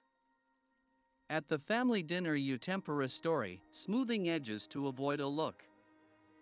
On the first day, you borrow a tone that fits the room. In the profile, you choose angles that feel safer. Tiny concessions. They stack without fanfare. Each one reroutes how you answer simple questions: who you are at the table, at work, online. Notice them. Where did you begin to sound like someone else?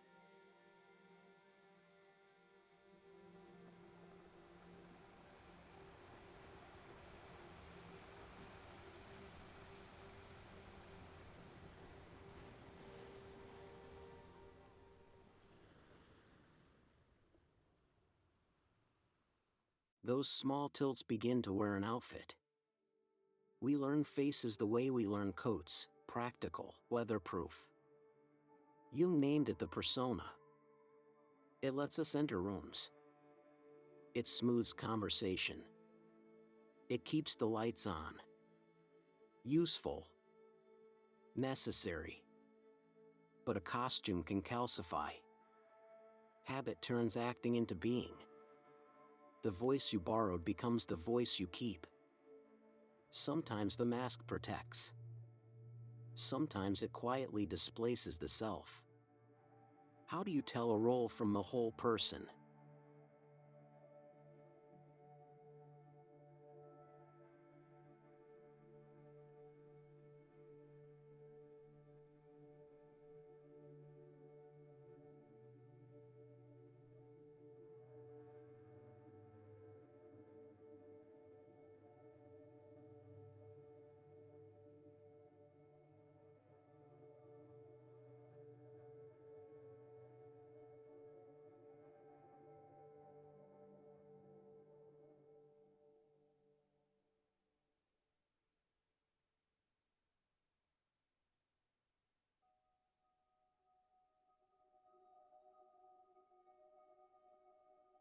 Outside the costume is a room of eyes.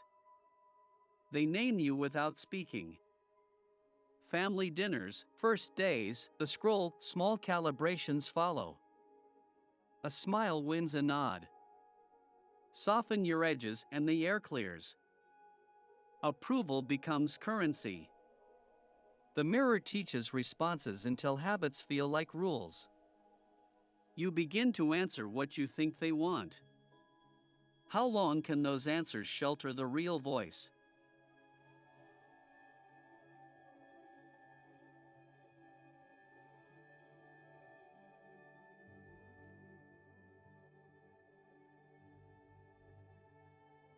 The face you present is a garment, tailored to fit certain rooms. Jung called it the persona. It protects. It opens doors. It teaches the body to move in its seams. Over years, costume and self begin to blur. Alone, the fabric can feel like skin. Useful. Sometimes necessary. But usefulness hardens. What parts are folded beneath? What voice waits in the pocket? Other people become mirrors. A spare smile at a dinner table. A promotion. A double tap. Small approvals stack. They tell you what fits. Authority narrows the frame. Culture supplies the costumes. We learn to perform for those echoes. The persona listens. It trims. It silences the odd note. Over time, the echo feels like truth. Then the question returns, quieter: if every mirror shows the same face, who is left to remember the rest?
They are small exchanges.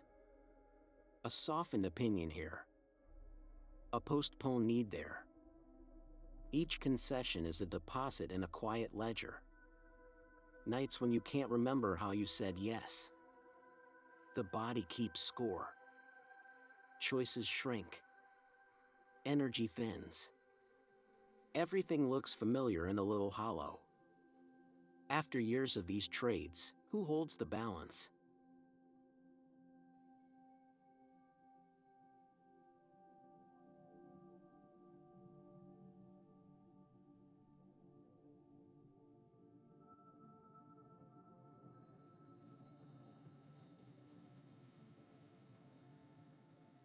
Notice the ordinary scenes. A dinner where you mute a story. A first day when you shape yourself smaller. An online profile trimmed to please.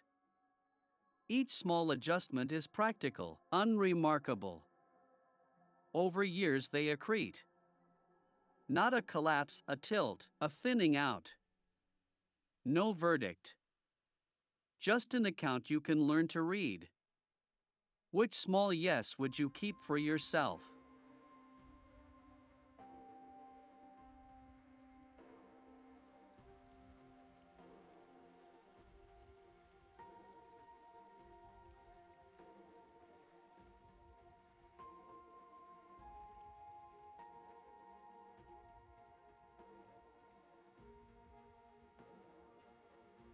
We learn a face.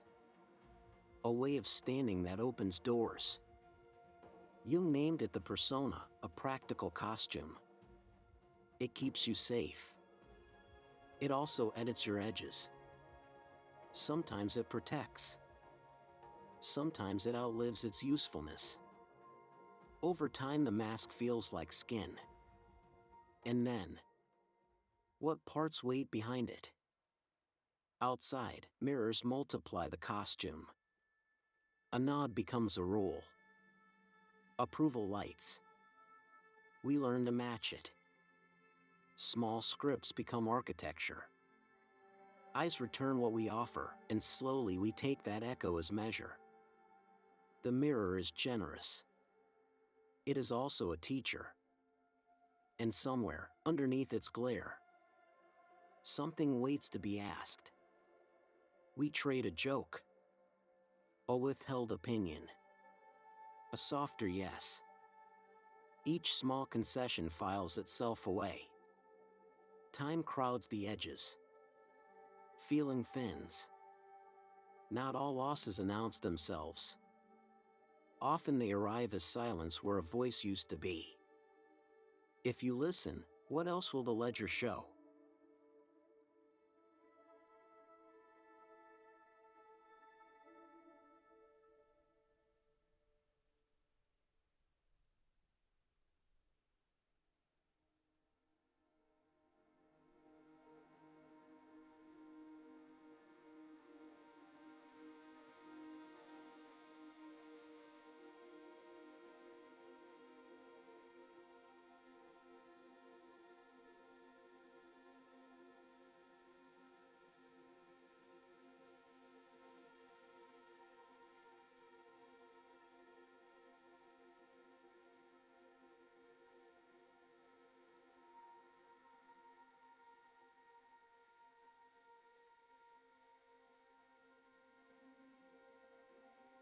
At a family dinner, a story softens itself. On a first workday, posture practices replace saying no. An online profile becomes a curated contour. Small edits. Tiny allowances. They gather like loose change. Follow them back and you might glimpse what was traded. What does that pathway look like now? We wear faces. A manner. A role. Often for safety. It helps us move through rooms. It keeps us seen. Over time the costume settles and feels like skin. Useful. Protective. And not always us. Beneath the tailoring another voice waits. What might it say if you loosened the seams? Outside the costume, a crowd holds up a mirror. Small nods. Tiny silences. Each glance teaches us which edges to shave. Approval arrives like currency. Power shapes the reflection. Over time we learn to answer that mirror rather than ourselves. What happens when the mirror forgets to tell the truth?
One soft yes.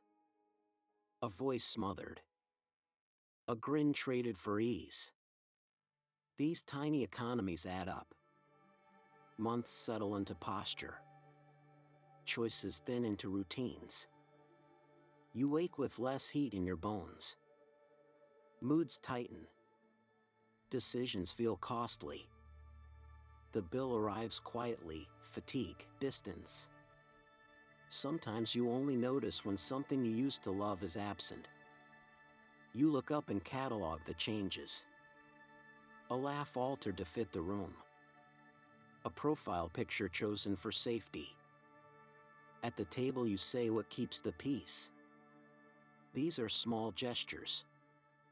They accumulate like sediment. Later, you find yourself unfamiliar with the shape beneath. How did that happen?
Notice the practiced pauses. The softer laugh at a family table. At work, your resume edited to belong. A profile photo picked for safety. Each small correction nudges the edges of you. No single moment is decisive.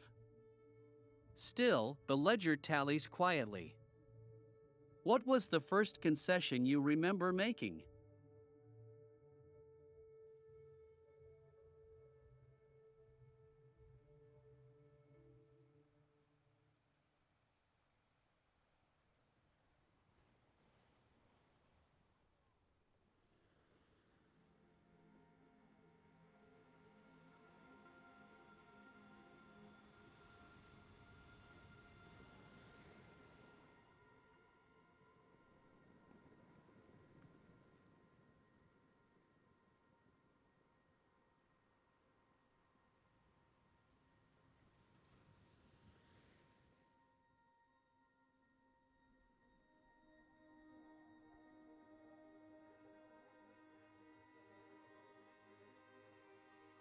Sometimes the self borrows a face. We learn a suit of behaviors that fits the room. Jung called this the persona, an adaptive costume. It helps us move, belong, survive. Yet worn too long, it shapes the bones beneath. Who are you under the collar?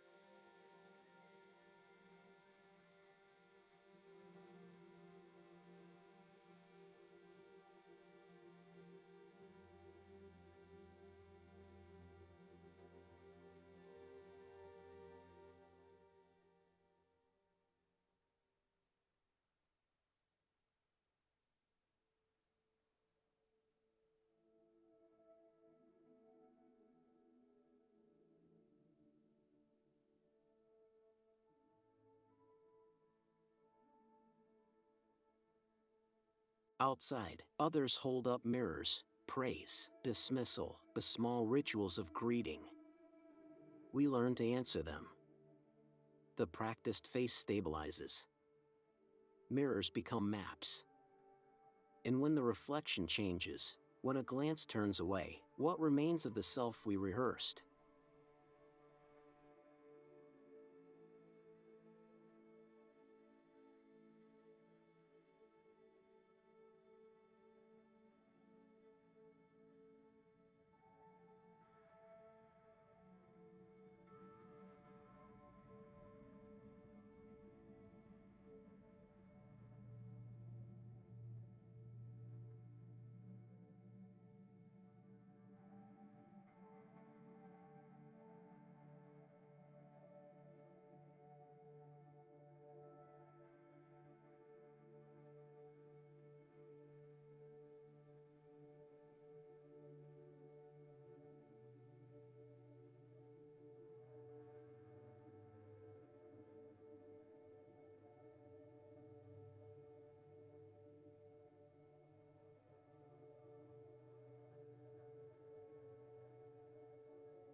Then the trades begin, almost invisible. A softened opinion at dinner. An edited profile photo. A withheld question at a meeting. Each small concession stacks. Over months, the edges blur. You wake into routines that fit others better than you. What was traded first? And what stays behind, waiting? You notice it in small moments. A laugh that used to be loud. A calmer reply at the table. A profile photo cropped to fit. A question left unsaid. These tiny edits accumulate. Months become a new habit. You begin to recognize someone familiar, and yet, not entirely yours. What might return if you only listened?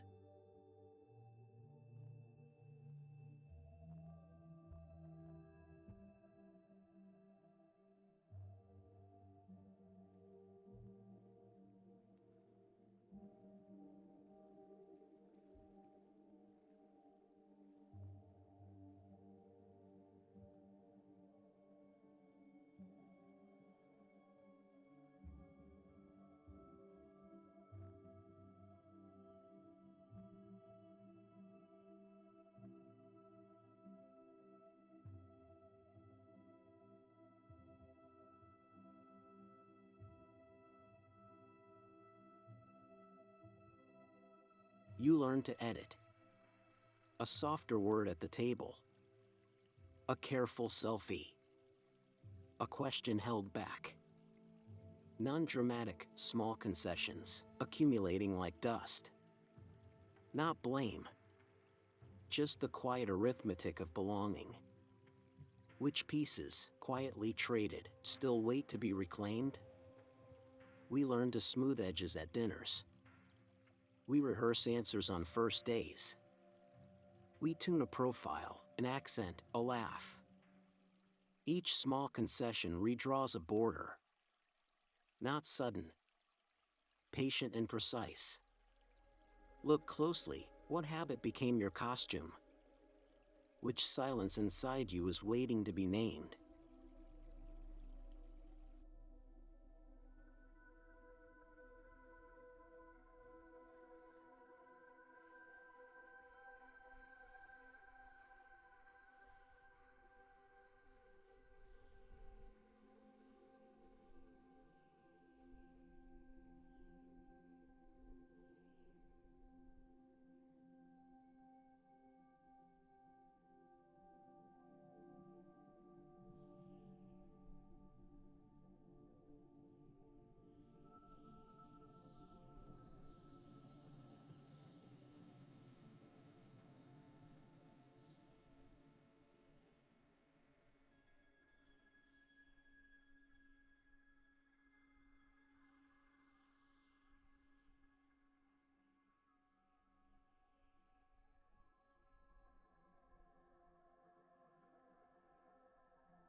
We learn costumes early. A voice for the table. A posture that opens doors. Useful, protective, often invisible. Jung called it the persona, a mask that keeps the world legible. It can save you. It can also get stuck. Sometimes the face we wear forgets the face beneath. Which contours were borrowed? And which were surrendered? Others learn us slowly. A laugh rewarded becomes a script. Compliments, silences, small concessions, each a nudge. The world mirrors back a version we rehearse until we believe it. The mirror asks for more. And we begin to answer. What happens when the reflection outlives the person?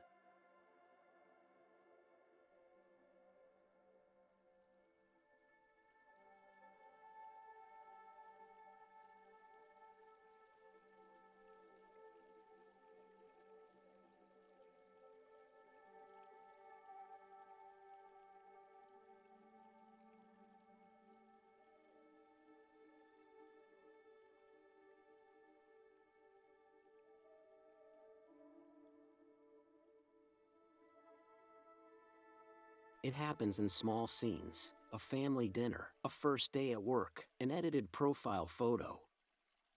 Each adjustment is quiet. No drama. A withheld laugh.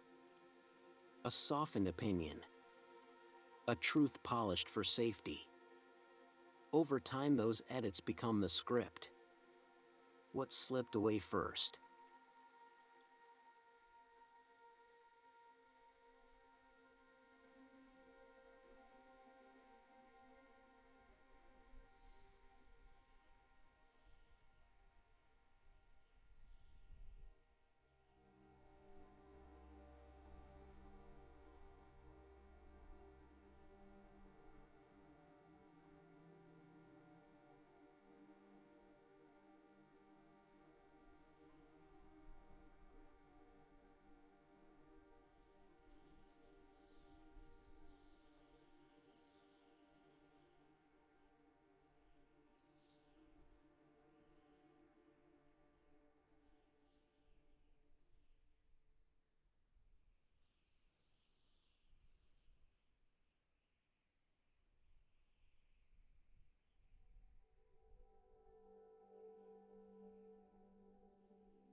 first, a small edge goes missing.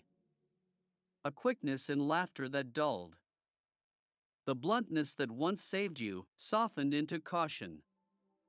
Names you answered as a child are quieter now. These are gentle disappearances. They accumulate. They ask, without shouting, who will gather what remains? Then the trade becomes ordinary. A softer answer at dinner. A muted joke at work. A profile trimmed to fit. Each choice feels small. Together they redraw your edges. Not with drama, but by the patient economy of habit. Look closely, what would you notice first?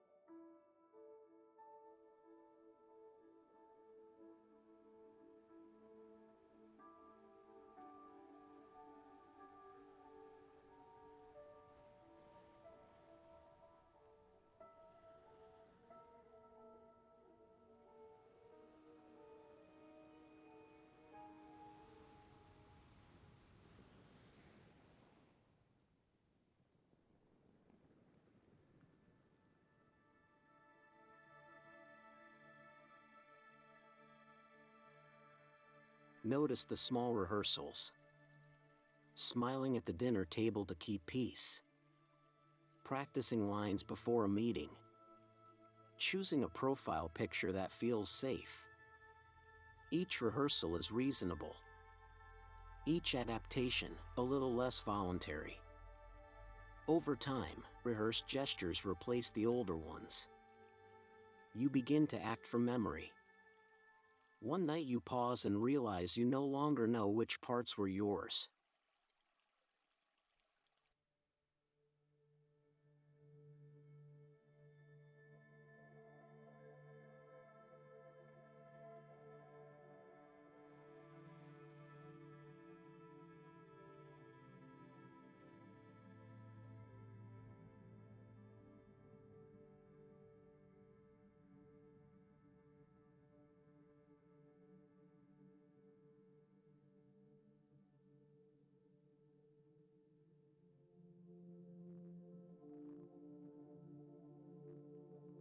You learn a costume.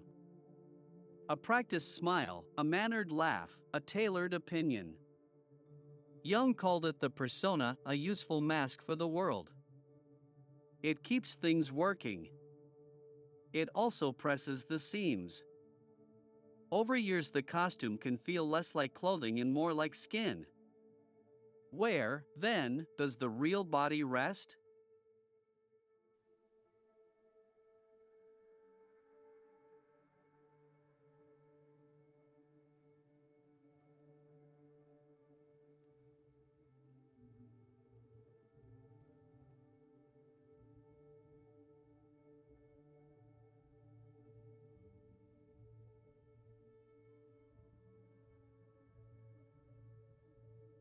We look up from our costume and meet a dozen mirrors. A nod, a laugh, an inbox, small confirmations that reshape the face we wear. Gradually those echoes become roles. You adapt to belong. And somewhere between applause and silence, the self thins. What does it ask for now? A laugh covers a dissent. A menu chosen to avoid argument. A profile edited to sound tidy. These tiny gestures accumulate like coins in a jar, almost invisible. Over years they buy us comfort. They also cost a tilt of the head, a private opinion, a small truth. Notice the ledger. What now sits in the balance?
Look closely.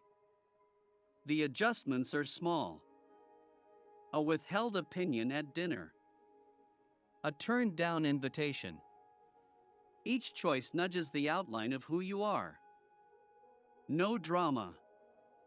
Just a slow retracing. See the pattern.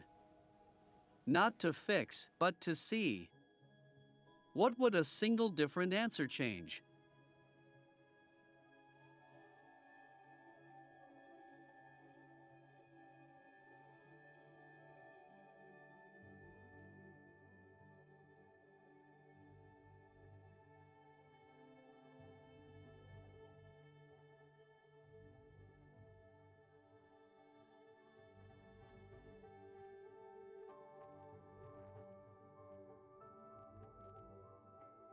We learn roles as if they were clothes. The persona fits. It protects. It smooths entrances. Often it saves us. Yet over time the costume may outstay its welcome, shaping the mirror more than the face. When does fitting become inhabiting?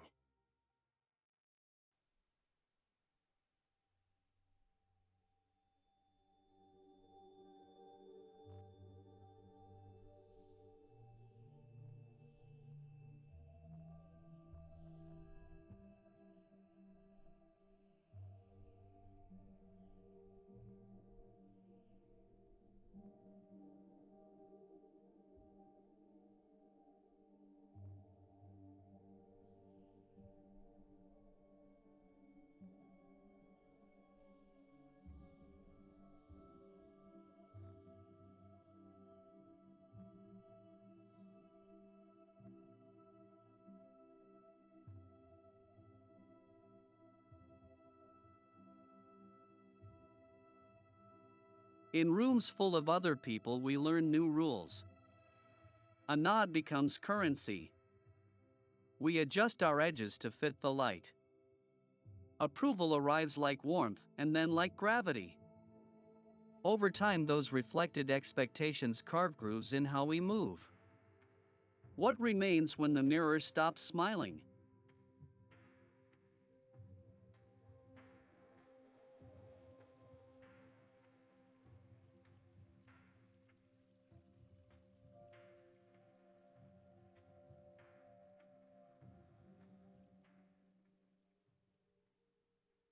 We don't lose ourselves all at once. We exchange small things. A preference. A silence. A softened truth. Each concession leaves a faint balance, less feeling, more ease. Months become a quiet ledger. Then, sometimes, we stop and read the page. What stands on the other side of that balance?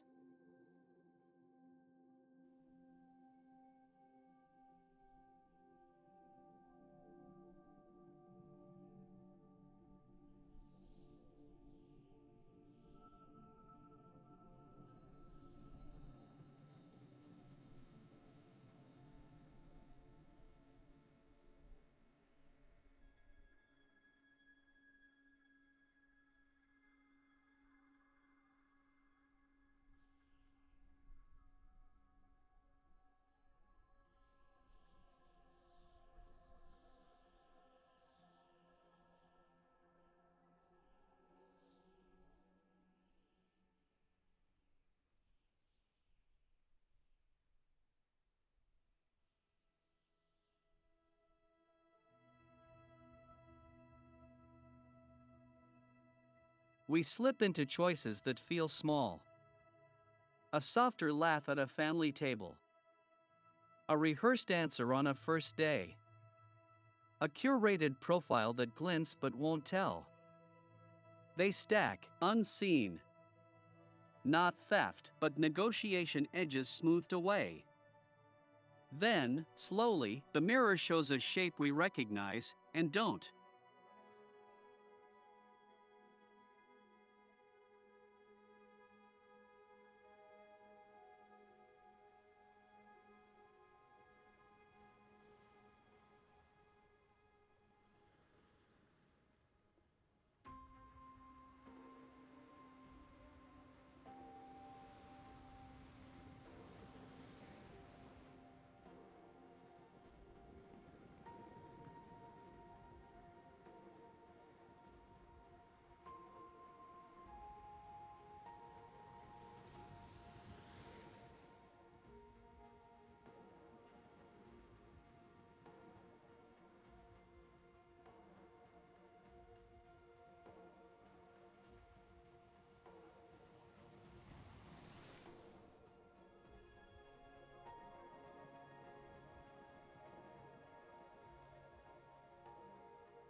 We learn outfits for the world. Names, tones, smiles, props that keep us safe. Jung called it the persona, a role we try on. Useful. Protective. Eventually, too familiar. It fits so well it can replace the face beneath. What parts did we leave in the coat pocket?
Outside the coat, faces gather. Small returns, nods, laughs, silences, become a currency. We learn the gestures that buy acceptance. Over time, those gestures speak louder than our own voice. Feedback shapes habit. Expectations harden into rules. And somewhere between approval and belonging, a question waits: who set the price? Notice the small concessions. A withheld opinion at dinner. A profile curated to fit. A first-day smile practiced until it feels natural. Each omission is a tiny ledger entry. They add up, quietly. Not theft, exactly, more like a redirecting of light. When did the map begin to point elsewhere?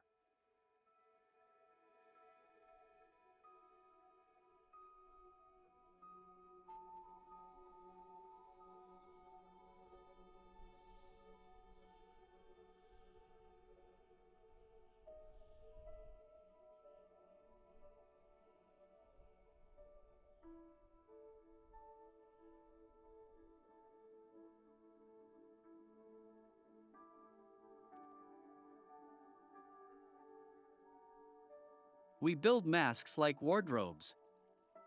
Practical at first. A careful laugh.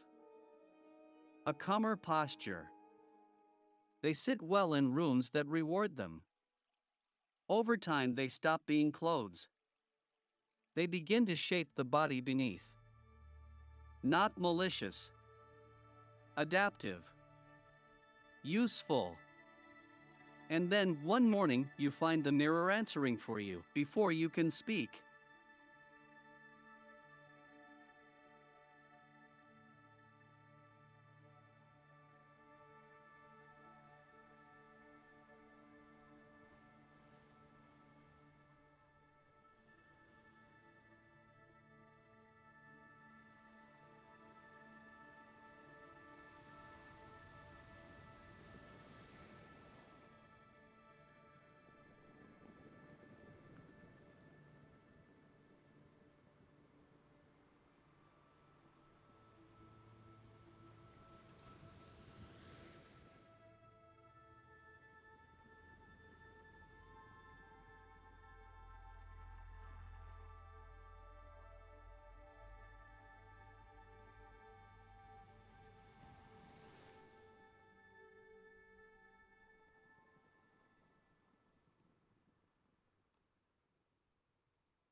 Then the room begins to answer back. A nod that rewards the shaped posture. A laugh that prefers your practiced cadence. Others mirror the mask, and those reflections feel like payment. Quiet approvals accumulate. They keep the costume in place. But each sanctioned gesture is also a small withdrawal from what once belonged only to you. Later, the bargains are quieter. A softer opinion at dinner. A rehearsed laugh. A trimmed profile photograph. Tiny concessions. Over months they redraw the map between who you are and who you perform. See it without blaming. Notice the invisible ledger. What was paid? And what keeps waiting unpaid?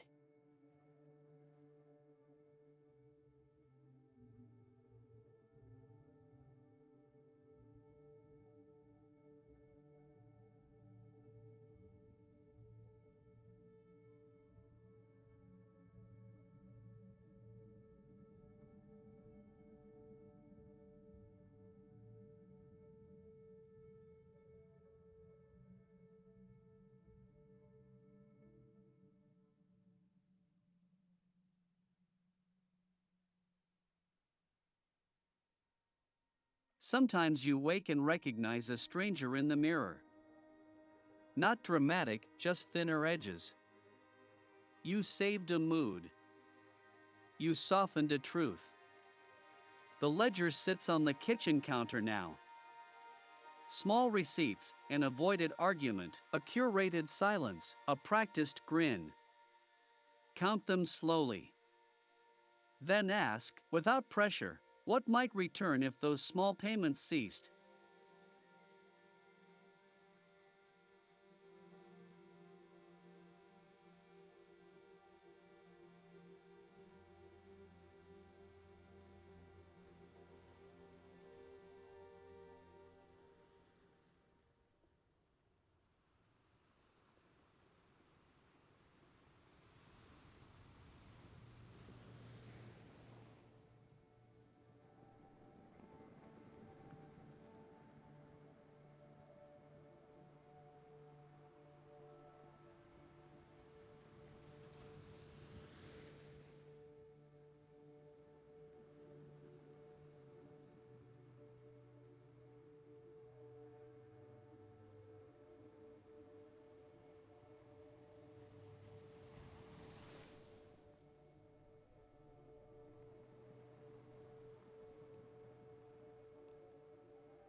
Notice the small edits, a laugh timed for safety, a profile polished for likes.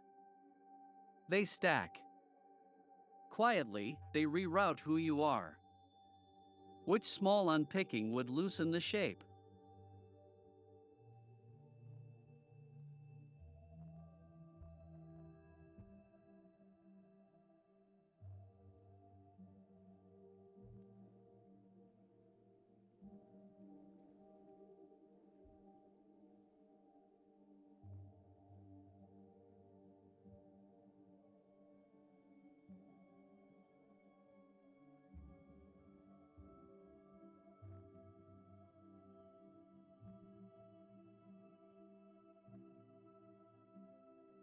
We wear faces the way we wear coats.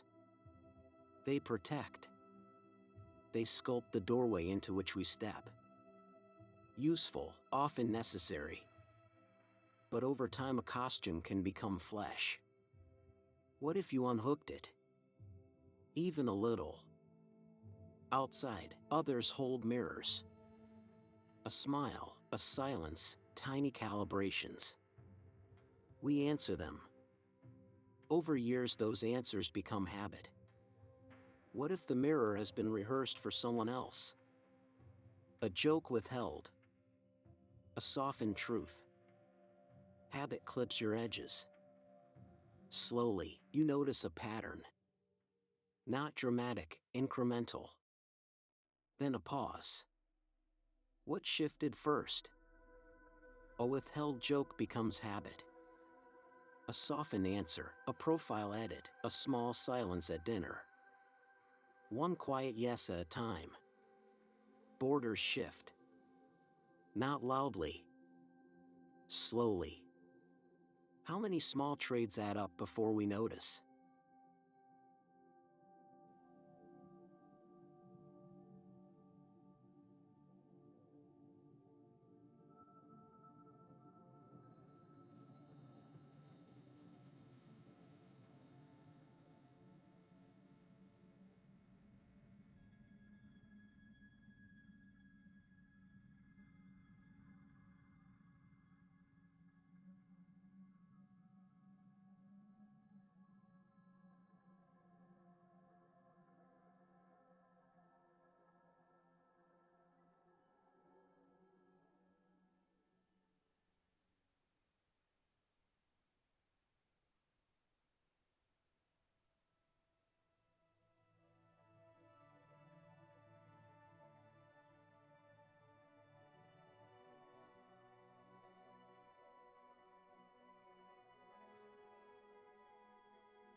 We learn a face, a fit, a tone, a posture handed to us.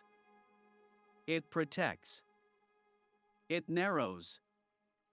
Not evil. Useful.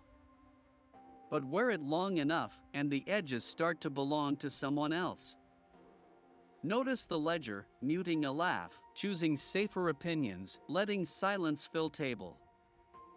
Each concession is small. Each redraws a border. Over time, the original voice thins. Did it leave, or did we let it go?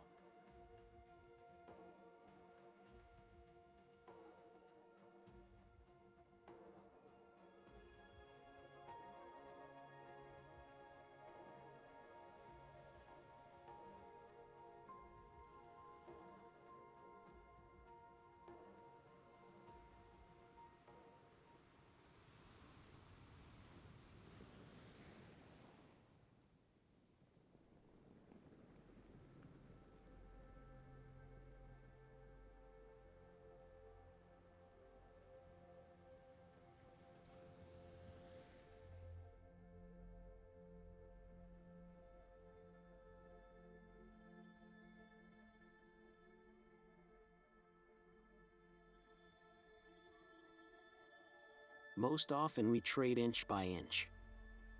A laugh withheld. A polite yes. The ledger thickens. It happens in plain rooms. Inside, a door remains ajar. Who will cross the threshold? Notice the small scenes, a softened answer at dinner, a rehearsed laugh on the first day, a profile curated for safety. Each small concession nudges the self. Listen. What does that quiet rearrangement feel like? Sometimes we choose a face.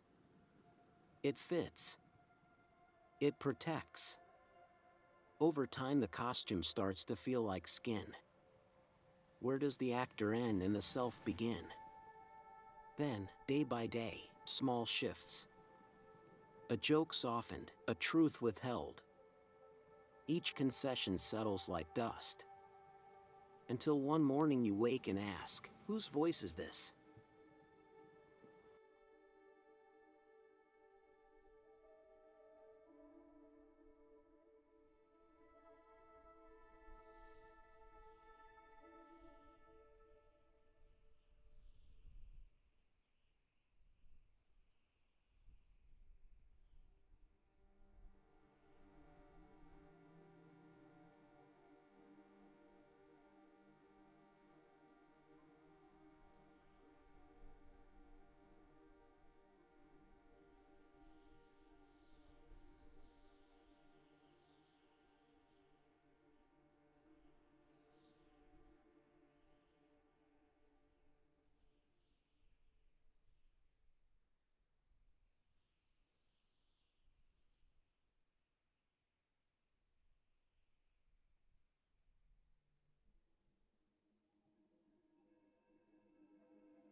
You nod at a dinner table. You soften a story. You approve a photo that isn't quite yours. Each tiny edit reroutes habit. Over months, the changes map into a stranger's footsteps. Which trait will you reclaim?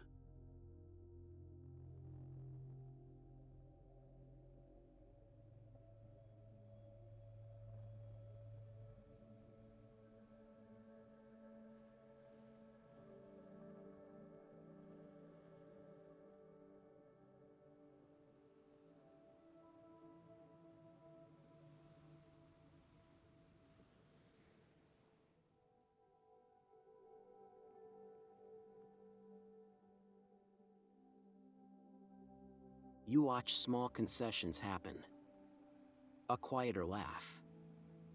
A curated smile. A softened opinion. Each tiny edit reroutes the path. Look closely. What did you leave behind? You notice the trait in quiet scenes. Dinner silences. First day smiles. Profiles edited for likability. Each choice nudges the outline of who you become. Which edits mattered? We wear roles like clothes. They serve us, smoothing passage, opening doors. Slowly the costume settles.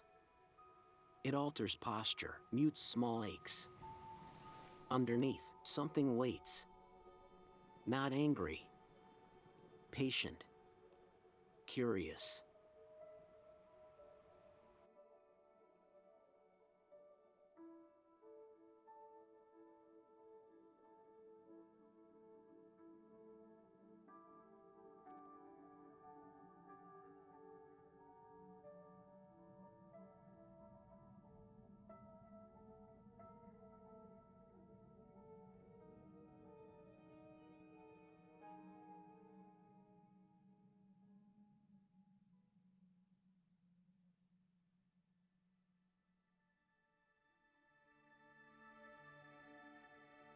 Small changes accrue.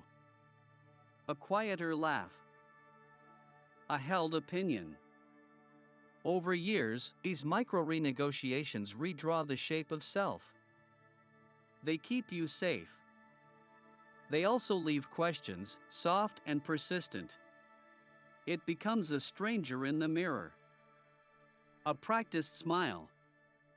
Quiet amputations of appetite. You adapt. Nights ask questions, you defer. Somewhere, a small account waits to be read. We learn to tally favors instead. Small concessions, reserved laugh, smoothed opinion add up. Each choice nudges the ledger.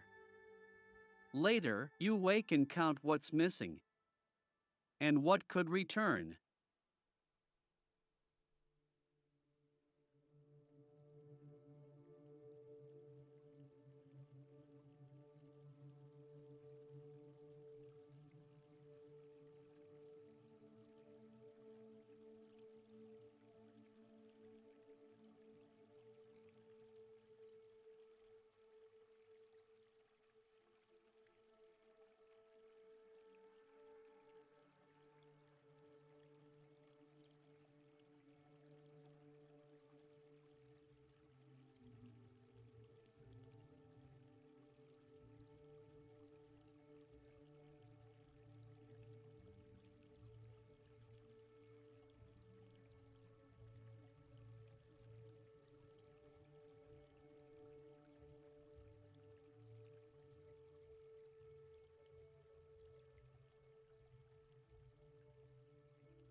Then the persona arrives. A practiced wardrobe of likeness. It keeps you safe. It also narrows the rooms you inhabit. You wear it for others. Eventually you notice the seams. and the self, quieter, waits to be tried on. Around you, mirrors multiply, conversations, likes, roles. Each reflection adjusts the fit. Approval reshapes edges. Slowly, the map of others becomes your terrain, until you notice a shape that feels foreign. You start to tally small concessions. A softer laugh. A withheld opinion. Nights stayed later at a desk. Little trades that feel like currency. Until the ledger asks for more than you meant to spend. Then the quiet parts begin to stir. A name you stopped using. A hunger in the chest. Resentment takes shape, not accusation, but signal. What wants to be seen?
A name surfaces. Memories gather at the edge. Small refusals knock, patient. The body keeps score. You breathe. No rush. What might one small answer shift?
A single concession at the table becomes habit. You teach your throat to soften. The softer voice is praised. Over time, it claims home. Then one morning you pause, listening, and wonder who answered for you. You begin to notice tiny trades. A laugh offered, a truth delayed, a preference edited. Harmless, at first. Over years they redraw your edges. Listen. The ledger accrues in silence. At the dinner table you tuck a truth away. On the first day of work you rehearse an easier self. Online, profiles smooth edges into expectation. These small edits compound. One evening, you might not recognize your own reflection. Jung called it the persona, a fitted costume for public life. Useful. Protective. Gradually, it can harden into a stranger's face you were without choosing. What lives beneath waits.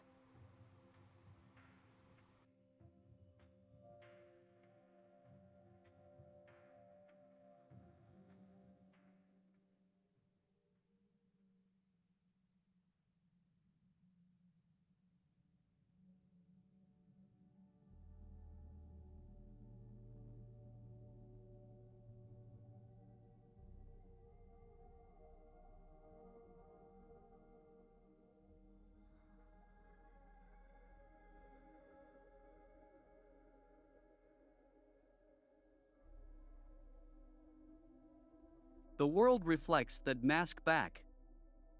Approval arrives. Habits harden. Faces nod. We learn to expect those nods more than our own voice. Sometimes the mirror never shows what was traded. And we begin to forget. We live inside those days. Comfortable nods fill rooms. Nights bring a quieter reckoning, a loosened vocabulary, gestures that don't reach the heart. Sometimes you wake and wonder which promises were yours, which were borrowed.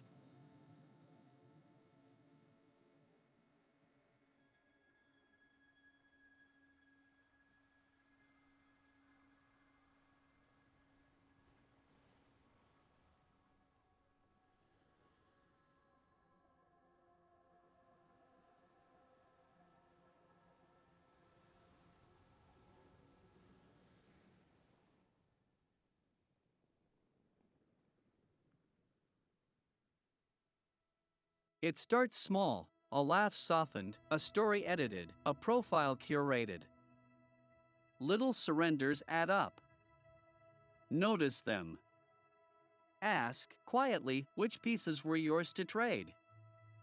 You tilt your laugh at the table. Edit a line on a profile. Rehearse an answer on the first morning. Those small adjustments harden into habit. One quiet day you pause, who is sitting here? You study your hands. The borrowed voice feels familiar and thin. Rooms keep that ledger. A soft question settles. What did you give away, and to whom does this quiet self now belong?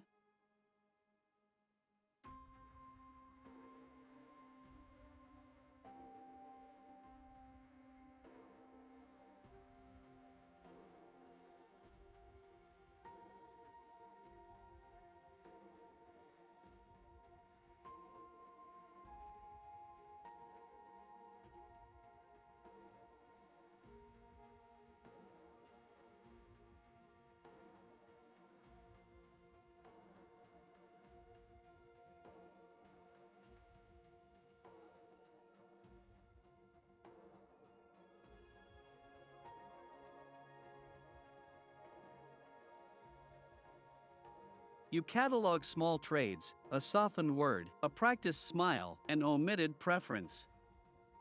They pile like dust in familiar rooms. No single theft, only erosion. Over time, the outline of someone else appears. You wonder, quietly, where you begin.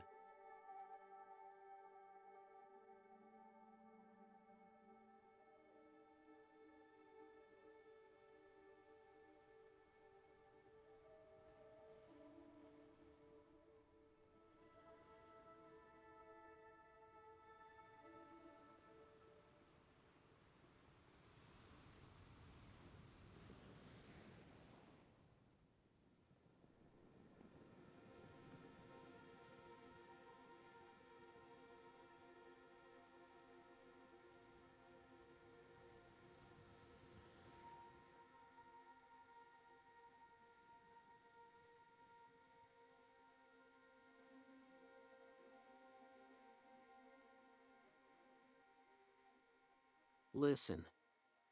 Small concessions leave fingerprints, a borrowed laugh, a softened opinion. Mornings decided for you. Others learn your contours. You learn to fit. What traces remain when habit answers in your stead? Start small. A smile timed to please. A silence saved. Days blur into a script you perform. If you look closely, you'll find a ledger, quiet entries, margins scribbled. What will you read there? A held laugh. A rehearsed introduction. A photo cropped. Tiny edits. Over years they stack. Listen to where your pauses began.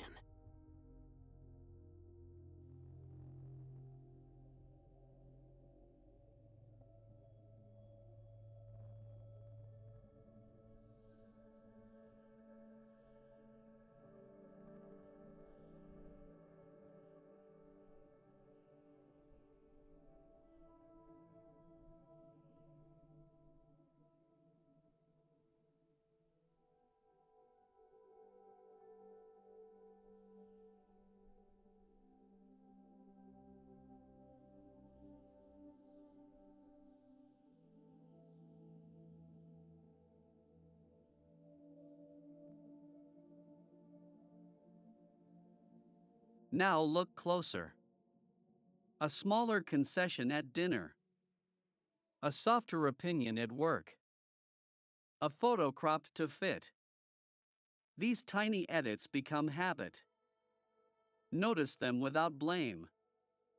What choices live silently between your breaths?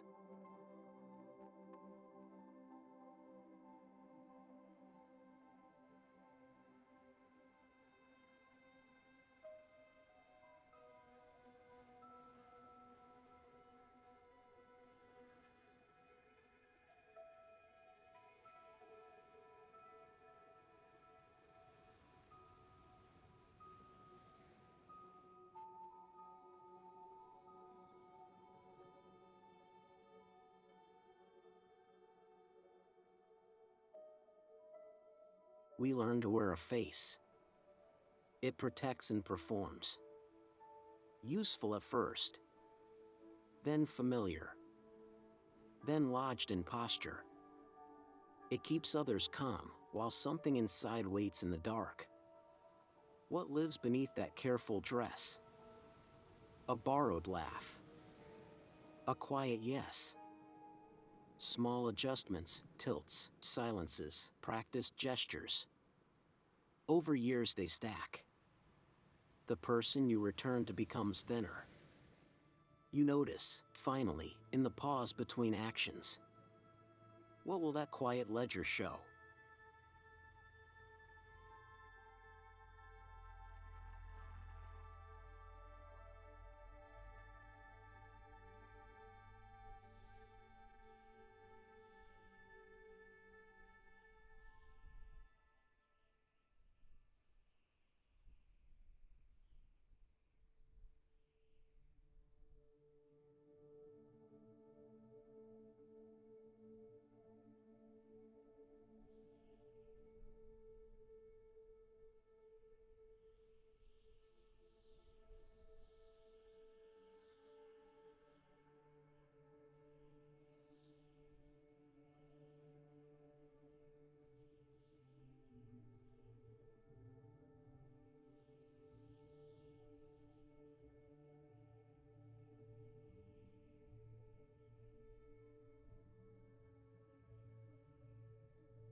At a family dinner, you tuck away a truth. On a first day at work, you adjust your edges. Online, you favor a curated smile. Each small concession redraws the outline, almost imperceptibly. We wear a face for others. It helps us move through rooms. It keeps us safe. It can thicken into a shell. Beneath it, quieter wants wait, patient, small, asking for return.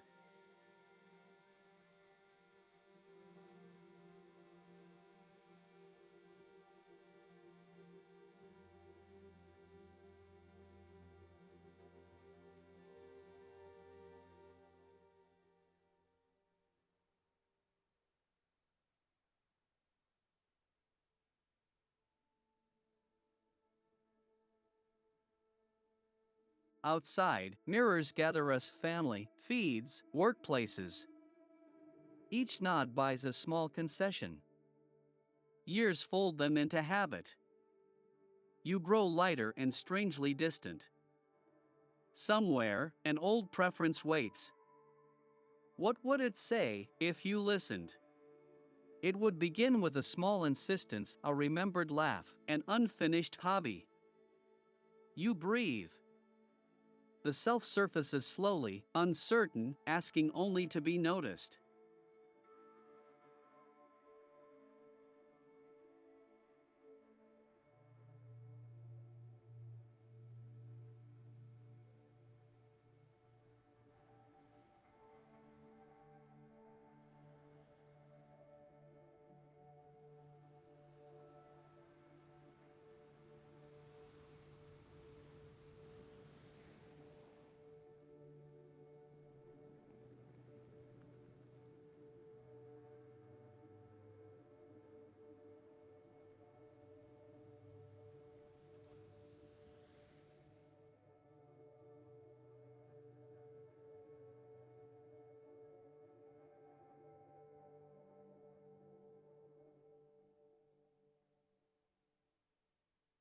A chair at dinner. A withheld joke. A profile rewritten. Each tiny alteration bends the shape of you. Not today, not dramatically, only this steady drift. Notice it. What was traded, and when, waits in the quiet. We were versions of ourselves. A practiced smile. A safer voice. Useful at first. Useful until they become habit. Then the mirror grows unfamiliar. Who learned this costume, and who sits beneath it? In small moments, what you say at dinner, the photo you post, the softened truth, the trade shows itself. Quiet concessions, one by one. Not judgment. Just noticing. We wear roles like clothes. They keep us warm. They let us enter rooms with ease. Often they also obscure what moves beneath. Useful. Necessary. Yet sometimes the mask grows familiar to forget the face beneath. What does that silence want?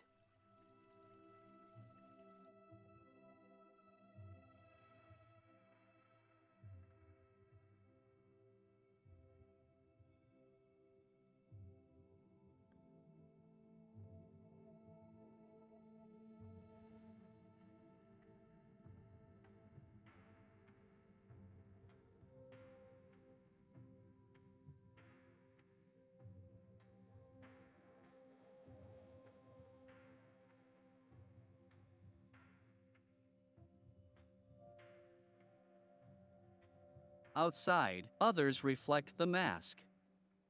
A nod, a smile, approval that locks a detail. Each assent nudges the disguise deeper.